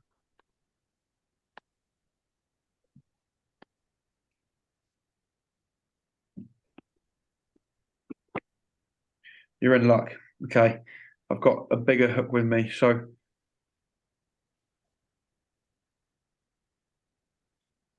let's pop that there. Okay, so this is another Czech pattern. Okay, so you can see this is a much bigger hook. So this is a size 12. They do come in play, and especially for Czech nymphs. Czech nymphs were naturally tied on bigger flies. So you will see a lot of your flies tied in a size 10 and tied in a size 12. They work brilliantly for caseless caddis, which are a huge part of the fish's diet. I need to change my thread color. Where is the brown one gone? Something I will talk about whilst I'm setting this up is when it comes to tying pheasant tail, one of the key, especially natural pheasant tail against black, but then you could use a black thread as well, is buying brown threads. And I talked about this last week because when you buy brown threads, you can reinforce that fly to be basically so it's stronger and it doesn't get picked apart because the relationship between fly ties and pheasant tail is like Marmite, meaning some people love it. Other people go, I hate pheasant tail because the trout pick it apart in seconds. So I don't like tying with a material that's not durable enough. My theory is if we use a brown thread, what we can actually do is disguise that thread in over the top of the body, meaning when I tie my pheasant tail in, when I get back to the top of the thread to bind it into the hooks, right, let's make sense of this. I don't know if it's better if I actually show you. Would it be better to show you quickly before I go onto the Rainbow Bobesh? Yeah. Yeah? Okay. So I'm going to show you, and it won't change the overall look of the fly. It just reinforces it. So we'll see if we can share that.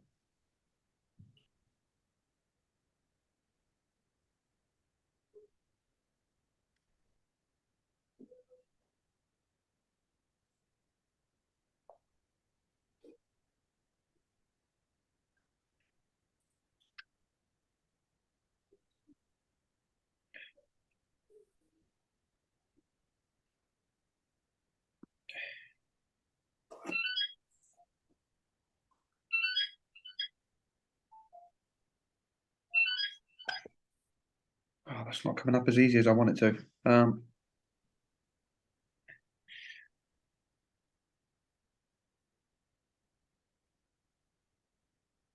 on, nearly there. That's where you need the dentist floss. Yeah. Yeah, there are ways if I was sat down a bit more prepared, but I've had to race over to my ex-partner's house, which was an hour away from where I was at my parents, and then race an hour back to my house. And then by the time I've got here, I've not had time to organise everything.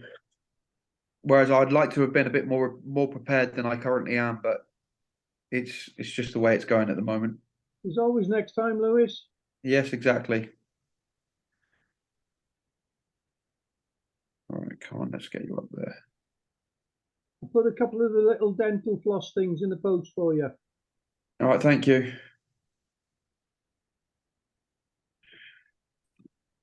No, it's not wanting to do it. Right, I am just gonna.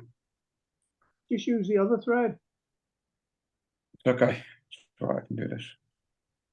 No, that is going to damage the ceramic. It's not that, it's just where it's twisted, where I pulled off all the thread off of here, it's just got twisted in.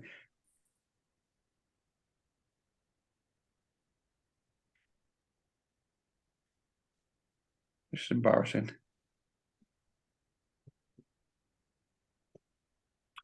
There we go. Right, finally. I'm going to pass out, but right, there we go.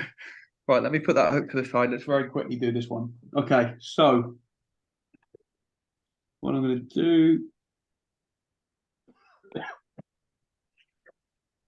Let's get a hook out.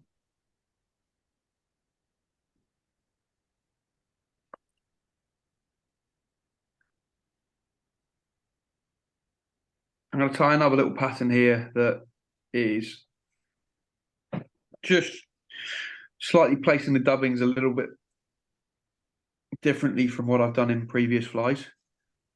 So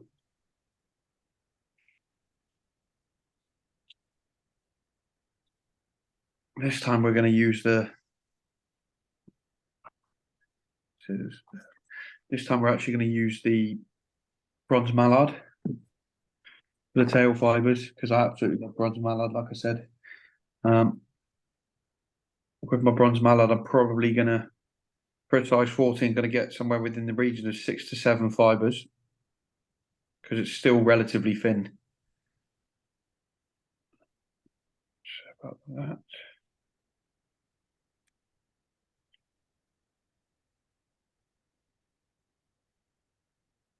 Okay, so here we go.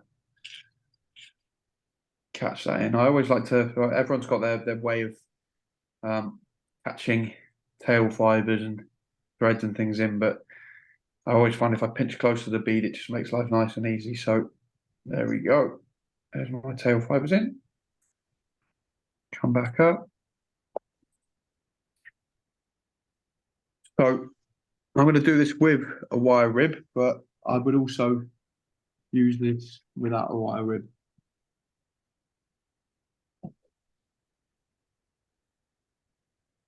But copper bead, so copper wire.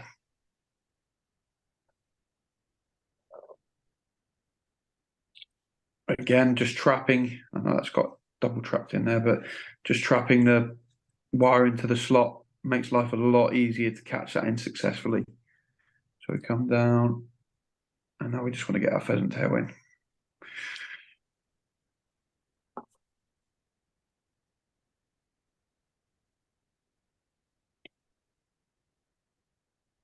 Now, someone made a point of saying last week, and it is true, if you go for the middle of the feather, the fibers tend to be stronger and longer when it comes to pheasant tail. So just bear that in mind. They're less likely to break. One of them has broken, so I'm going to, just the end of it was broken. So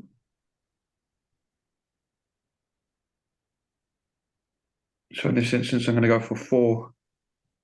So 4, 5, no, I can't count. Right, there we go, that's 4. Right, so catch these in.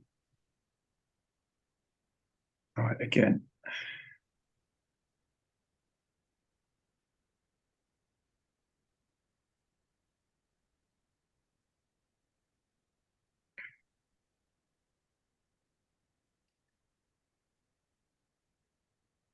Right, there we go. Now I've hidden any excess away. We'll pulled it through. Right, then we go back up the body. Now, when I put these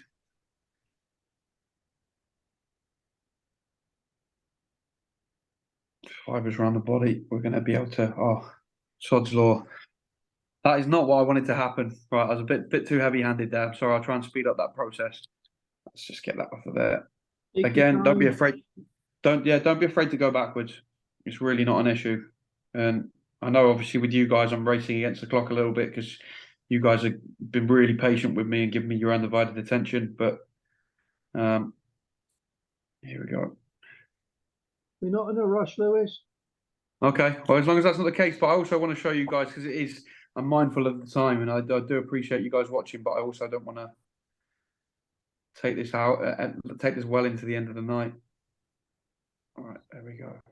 So I think actually what happened was, I know what happened. As I've gone a bit heavy-handed, I've just caught it on the end of the hook point. So I'll go a bit more carefully around this time.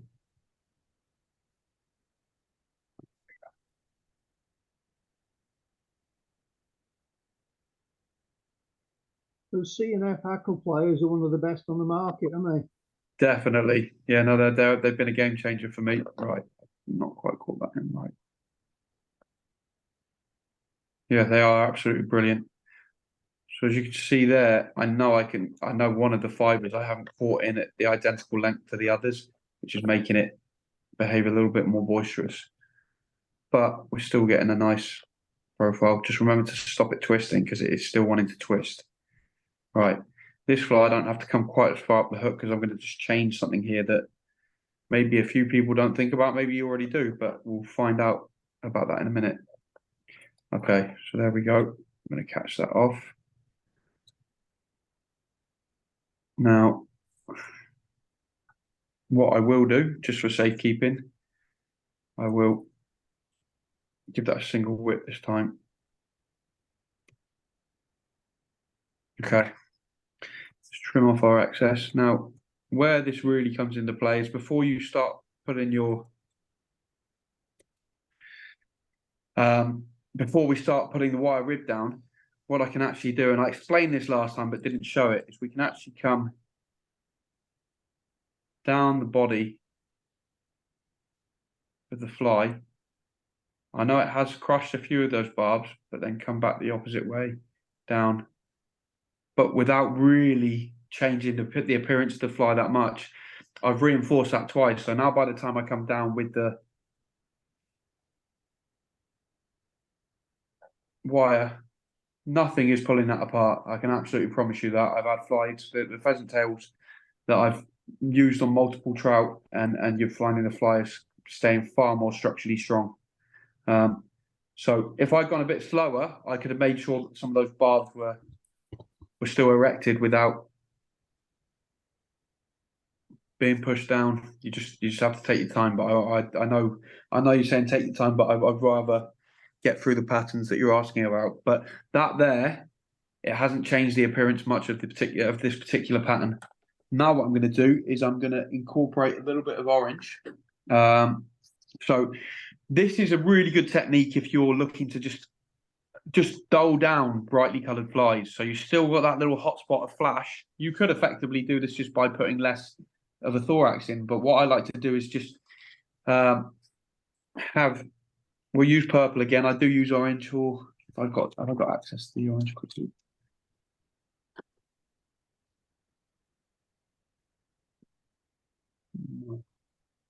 Right, I'm going to go for the purple this time. So the micro flash number 17. So what I like to do on flies where I just want to hide that brighter coloured thorax is I'll put it slightly lower down the body. And I do this with a lot of flies. I'll share a few patterns that I do this with. And when the fish have been a bit more pressured, it allows these flies to still have that little headlight on them without spooking the fish or putting them off completely. So what you do is come a little bit further down the body, put our thorax in there, maybe a little bit more. So the first time I'd ever seen this done was from an Italian pattern, and it was one that I did incredibly well with, and it was with this particular colour system. So it had the pheasant tail body with the Hens microflash number 17. Oh, I'll let that get far too long. Right, so there we go. Trap that in there. Now we'll get our CDC.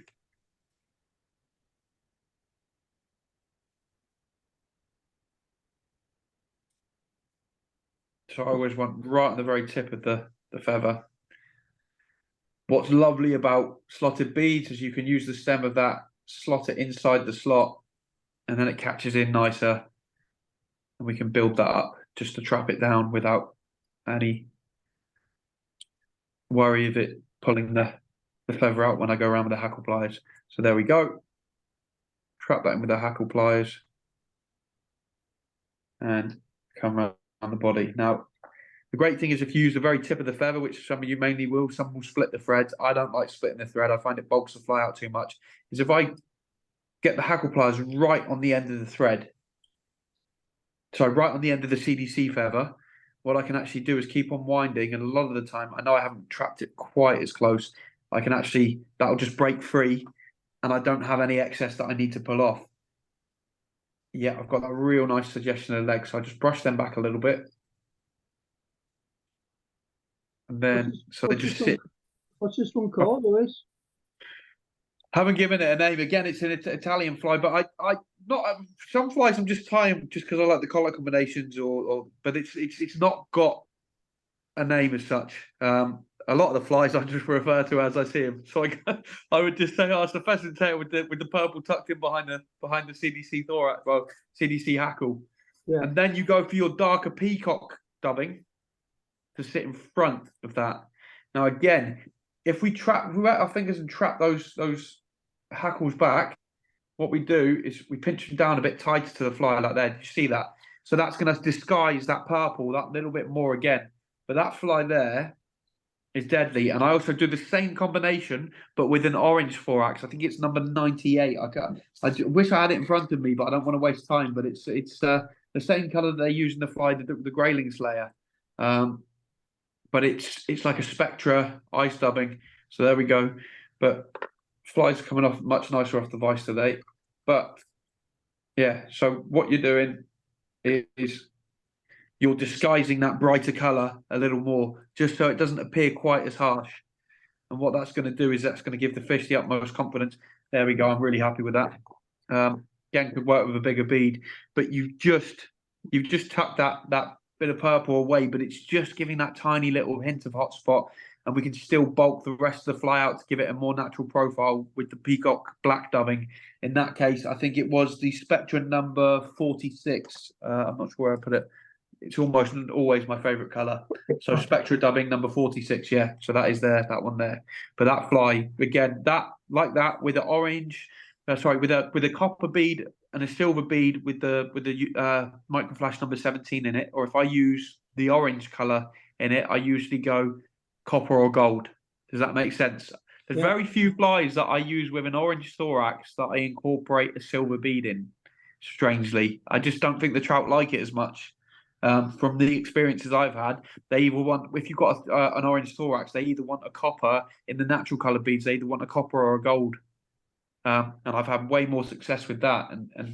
And so what I will say is a lot of us, we are pattern dependent to dictate our success with fishing and our catch rate. I would say we should be more bead colour dependent. Bead colour plays more of an influence in whether the fish eats your fly or not, which is why you should always have every single pattern that you've got within and have a variation of bead colours there to offer for different lighting. So if it's a sunny day, people say steer away from silver. Silver's more for sorry, come on, I'm getting a bit tongue-tied. Is more for an overcast day, or when the river's a bit more cloudy in terms of the water clarity. Copper beads are great for clear water when the river's low or when it's sunny, and gold is also good for when it's sunny, or again when the rivers are a little bit more on, like, but also work brilliantly on dull days or when the rivers hold a bit of colour. But yeah, that's the profile of that fly. Look, I'm really happy with how these flies are turning out tonight. So that's far better than last week. But yeah, that's an incredible little pattern there, and I mean that. But you see there, you look at that fly now, especially now I've fully dressed it with all the other materials, you would hardly know that I've done double layers of wrapping with the thread to secure that pheasant tail down. Does that make sense? Yep. So you've got a very strong fly. Now the likelihood is you'll probably lose it in the tree or the riverbed before the trout pull it apart, but that will reinforce and overcome that problem that a lot of people get with pheasant tail and being put off using pheasant tail because the fly gets picked apart too quickly. Because I have actually got examples, but this is more than not being treated properly. I have got examples, and this came from the Spanish guy, which I wasn't impressed at £2 or £2.20 a fly, I think it was. I begrudge paying even close to it, but you can get an idea. But in actual fact, I can see there, some of them, the threads come apart, but a lot of them, the pheasant tail's just completely been devoured. So you can see there. And I hate when that happens with flies. And there's no need for that if you reinforce it with the right thread colour to match the colour of the pheasant tail you're using. So hopefully that's helped and answered a few questions for those that have been querying what they're using in regards to in having the confidence in using pheasant tail again. I'm going to try and find one more thing that hopefully is right in front of me. Here we go. So something interestingly, and I only tried this for the first time after our last meeting, but in smaller flies, I started to use, because when you look at bronze mallard feathers, what you see is they've also got little micro barbs like a lot of our feathers do. Now, I thought that could be another great substitute because it's actually stronger than pheasant tail. It could be a great stronger substitute for pheasant tail in smaller flies. So this is using a fly that's equivalent to a size 18, but I've actually used the bronze mallard as the body as well as the tail. So can you see that okay? That's interesting. Yeah, so I just thought, you know, sometimes when you get that light bulb moment in your head, and I thought for smaller flies, and it's so much stronger. So I've actually not even put a rib on that because I know that will withstand the trout's teeth.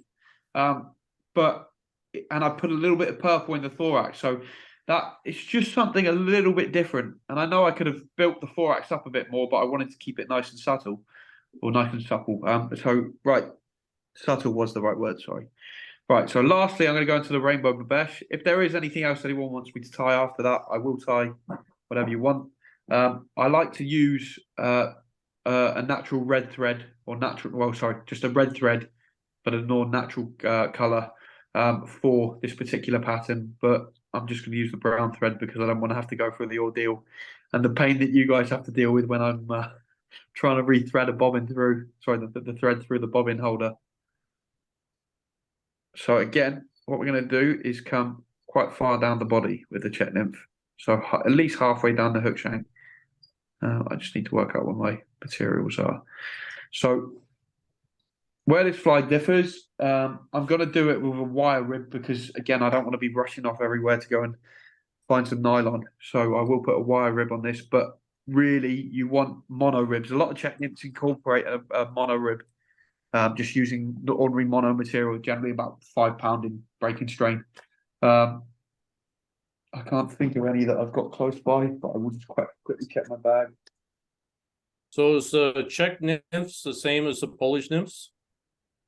So, no, Polish nymphs are different. So what you generally see with Polish nymphs, Polish nymphs are usually weaved, and they're really works of art, if you ask me. But they weave a lot of their flies. But no, Polish nymphs are slightly different. Czechs just used to use this style with no bead. Now, again, these are worth having in your box because sometimes the fish see too much of beads, and there's nothing natural looking about a bead. I know they say it's a suggestion of an air bubble that nymphs trap within above their gill plates, but in actual fact, there's not very much natural looking about it, and the movement of the fly dive bombing is not natural either.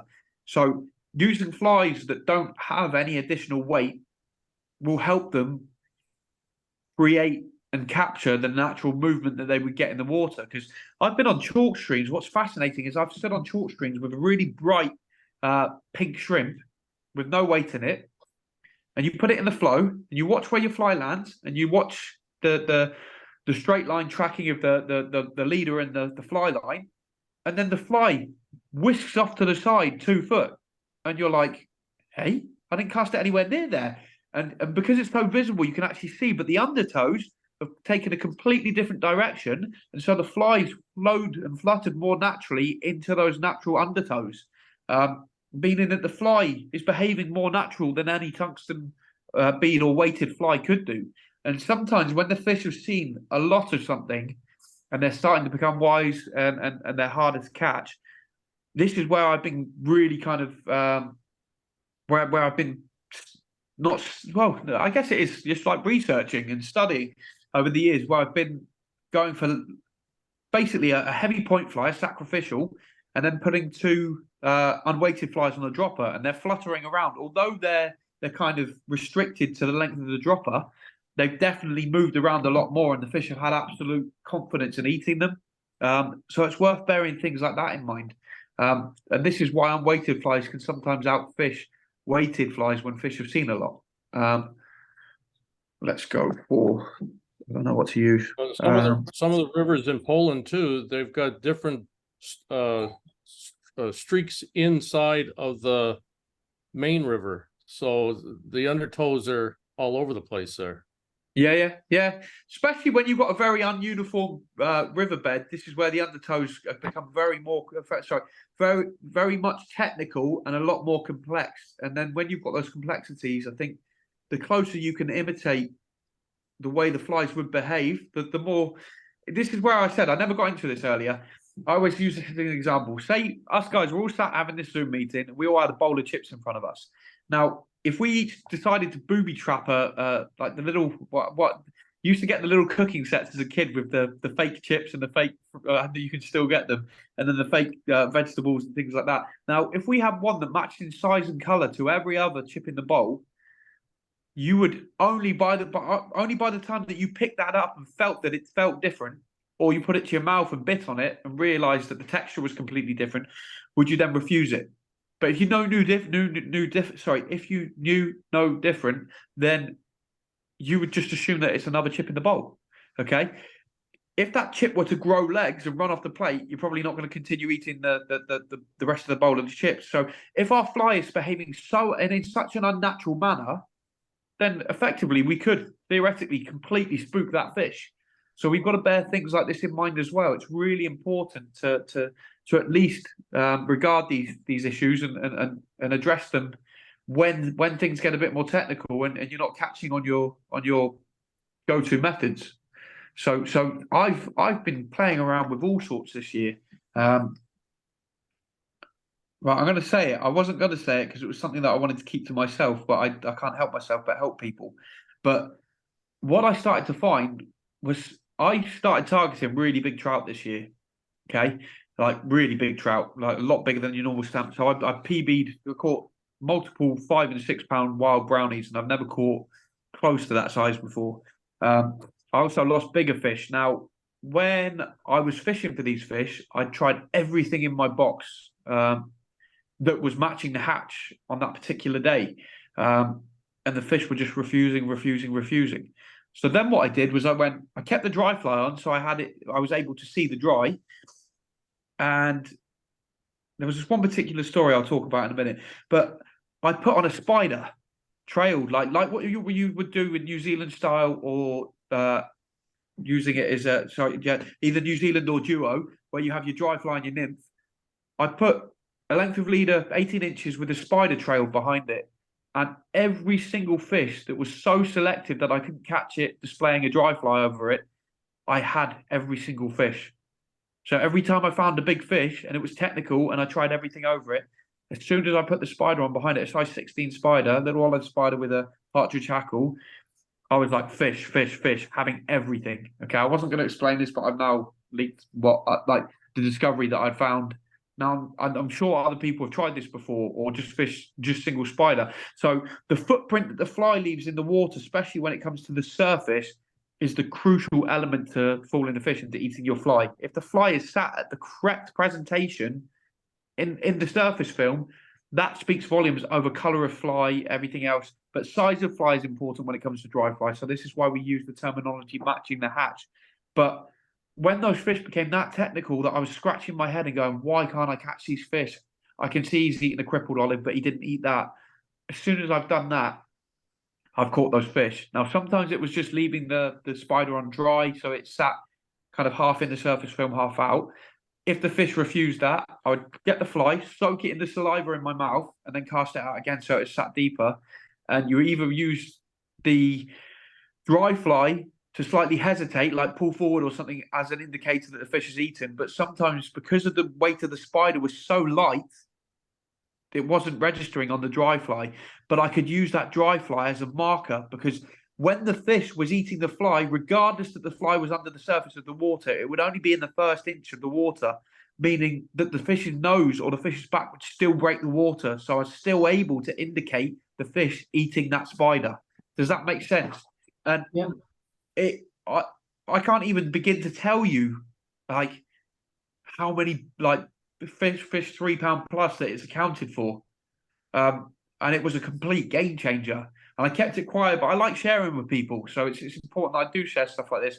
Now, if you ever find a fish that is that technical, I would love for you to go and try that method with the spider underneath the dry Because I do find if you fish just a single spider, sometimes because I use long leaders, I'm using 50 leaders in excess of 15 foot.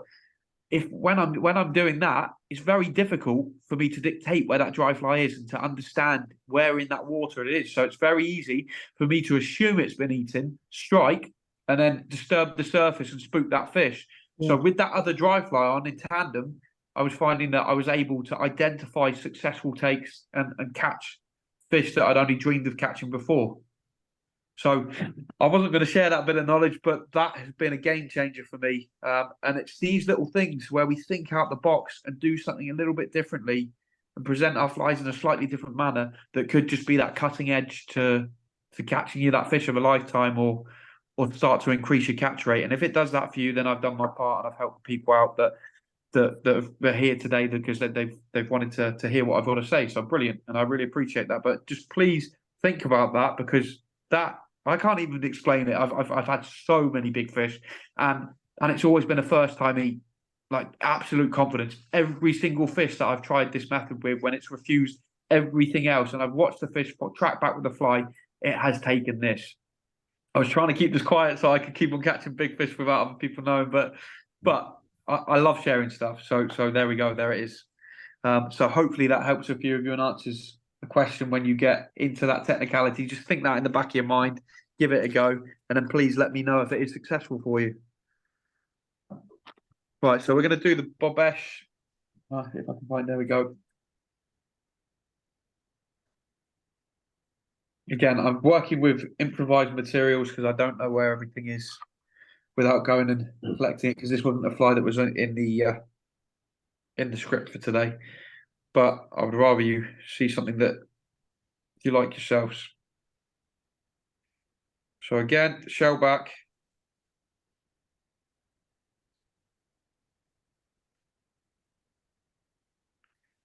Scissors have become a bit blunt. These are very old scissors, but really, has anyone got any recommendations on decent scissors? So these are the Tiemco tungsten scissors, and I absolutely love them. But I'm not even sure you can get these anymore, because it was back in the day when I was with Toby that I used to get them. Has anyone got any recommendation for good sharp scissors? But straight shank, I don't like all these curved stuff, and also very small micro blades. I prefer a real long blade. Derek? Yeah, Any recommendations on scissors? I just bought a new one now at the last BFFI, and it's a cracking pair of scissors. It is. I can't remember the name. I'll go and get it. Okay. Yeah, no rush. Don't worry about it right now. You can do it at the end. So for this particular pattern, I did have the dubbing, well, one of the dubbing colours at least that I need, which is the number 93 of the Hens Microflash dubbings, which is like a chartreuse colour. So that's going to be your butt section. I'm probably not going to need anywhere near the amount I've got, but I'm going to catch it in and pick out what I don't need, because this fly, because it's a bigger hook, we tend to go in fairly thick. So I'm happy with what I got there.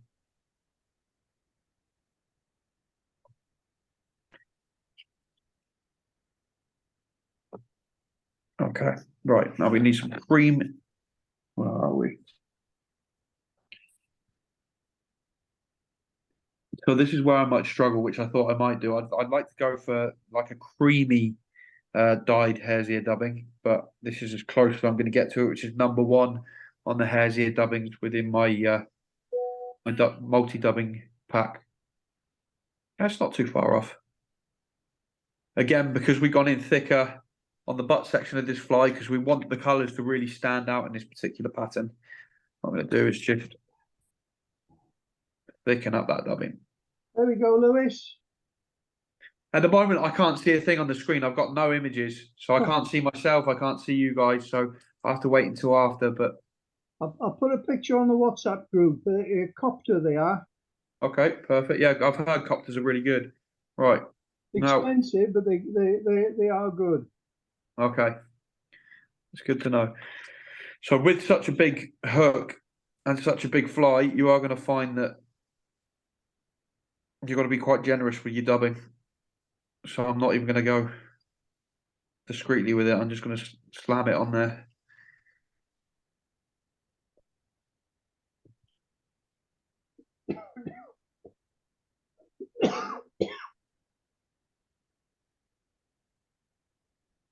again, because I'm coming up to the horizontal part of the hook, I'm starting to segment it and go a little bit quicker, so I go a bit thicker.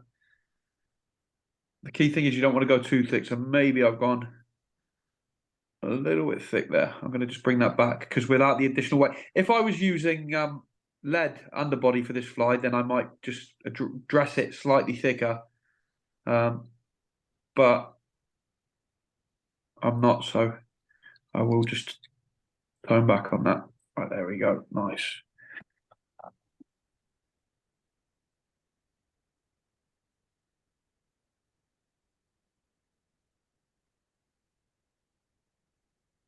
Any idea why it's called the Rainbow Bobesh? It's because it's actually by a Czech angler called it's with the surname Bobesh, and the reason it's called the Rainbow Bobesh is because it's like it's the so you'll see if you look in Dr. Carroll's book, he's got a book with all the flies.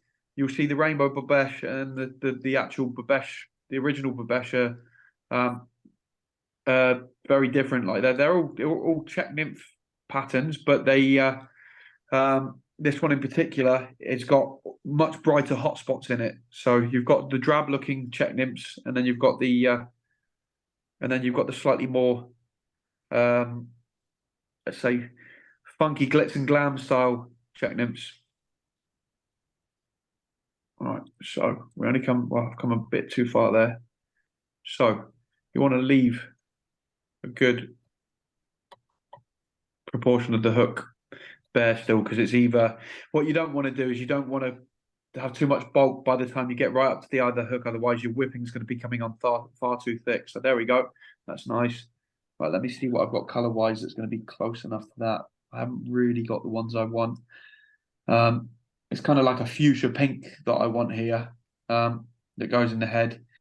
What have I got? I'm going to have to do it with like a peachy pink today. I haven't got, you can see here, so I've got nothing. If you look at the color differences there. Why, do you want me to run to the back of my fly tying room? I don't know time-wise. No. Okay, so we're going to go. So this is the wrong colored pink, but I'll put this in here just to finish this fly off. So this is definitely nowhere near bright enough, but all right, brush that back so we leave plenty of the fly exposed at the front. There we go. Okay, catch your back in. Again, I would be using a mono rib, not a wire rib, but I'm just trying to speed up the process. Again, with a fly as long as this, it's really important that you pull tightly, but also keep that thumb and forefinger pinched. And just try and just watch how it stays around the hook. Now remember, we've not got any bead on here, so the positioning of the hook is crucial to make sure that the hook, so that the thread doesn't slip off the front of the hook. Okay, let's catch that in there. Because you watch, the second I cut this off, it's going to want to slip. So I'm actually going to use my fingers to push that back. There we go. Probably whip that off just to save that from happening. There we go. Since you put the shell back on, the colours are really binged. Yep, but a classic thing. I can't see if. Yeah, it slipped.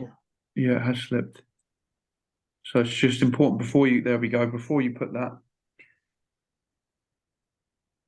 rib round, just make sure it's in the right position. Again, it's going to look really tacky with that wire rib, but you get the idea. This is more from a visual effect of seeing how the tider flies.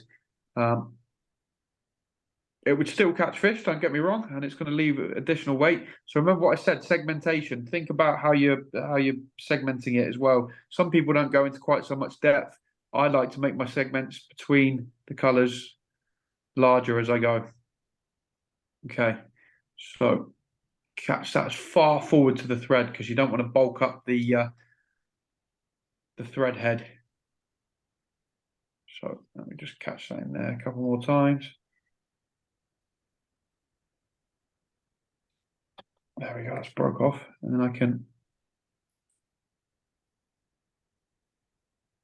Just wrap that around a few times, just to build it up, just to taper it in, and then. But normally you'd use orange thread, Lewis, yeah? Orange thread? No, sorry. I use red thread. Oh, but Yeah, pardon? Yeah, I've got it, yeah. Yep. Okay. But you can use, so that one will work nicely. You can see on this particular, so where it can be quite deceiving on this particular pattern is I then get a Sharpie on the very front of the head, because if you look at your Rhicophilas and your Hydropsyche, they either have like a grey body with a black head, or much darker, like a dark brown head, or a green body with a dark head. So therefore, I would get my Sharpie pen. I don't know if I've got one on me. Yes, I do. Here's one I prepared earlier. And I would just get, again, you could use a red one as well. And right over the top of that thread in the front of it, I can just paint the front of it up. And that's going to also just stand out a little bit more. If you want to kind of, so that is quite a thin one, but it's very difficult for me to see because I've got the ring light making me lose detail because the ring light's shining towards me, and all I can see is the profile of the fly. So it definitely makes it slightly more difficult. I can see that's twisted as well, I think, at the end. But you get the overall concept. Yeah. There we go. Was that on the size 12? This is on the size 12 that we've got here, yes. Oh. Yeah, I think I've just twisted that, but that's all right. There we go. So that's just a quick mock-up of it, but you'll see there, I can see that where I didn't pay enough attention there. And I would suggest with this particular pattern, because of how tightly you have to pull the shell back, I probably wouldn't cut the arrow point quite as sharp. Does that make sense? Yeah. So I'd make a shorter head on that, meaning I'll actually do a demonstration of it. So when you catch it in, I would slightly better pair of scissors.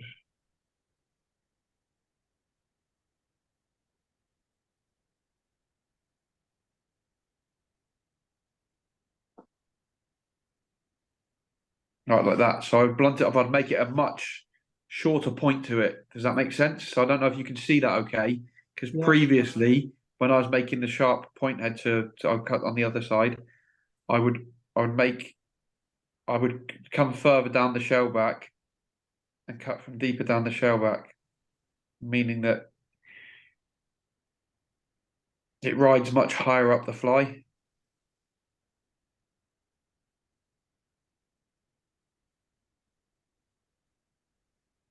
So that's how I previously do it for other flies, but it's got a much longer and sharper point. But that's what I did with the Bobesh, but I wouldn't recommend that. And the reason I wouldn't recommend that is because what it does is it actually exposes more of the butt rather than keeping that shell butt consistent the whole way down it. So it really depends on the flies you're tying, but I would keep a much narrower, blunter point to if I was tying Czech nymphs. But yeah, it's not the best version, but it's like with the materials I've got and also with the lighting I've got, it'd work. It catch fish, like I said before.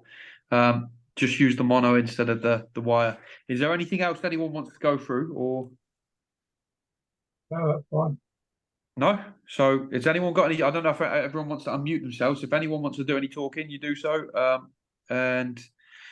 thank you very much for having me once again. Thank you, Lewis. Not a problem at all. Well, if you need to get a hold of me after this, I'll probably get in a conversation with you after this, Derek, and then we'll chat scissors and stuff like that. But yeah, thank you very much for listening, guys, and have a lovely evening. Yeah, thank cheers, you. Lewis. Thank you, Lewis. Thank you. Bye. Yeah, Merry Christmas, guys. Merry Christmas to all. Take care. Thank you. Bye.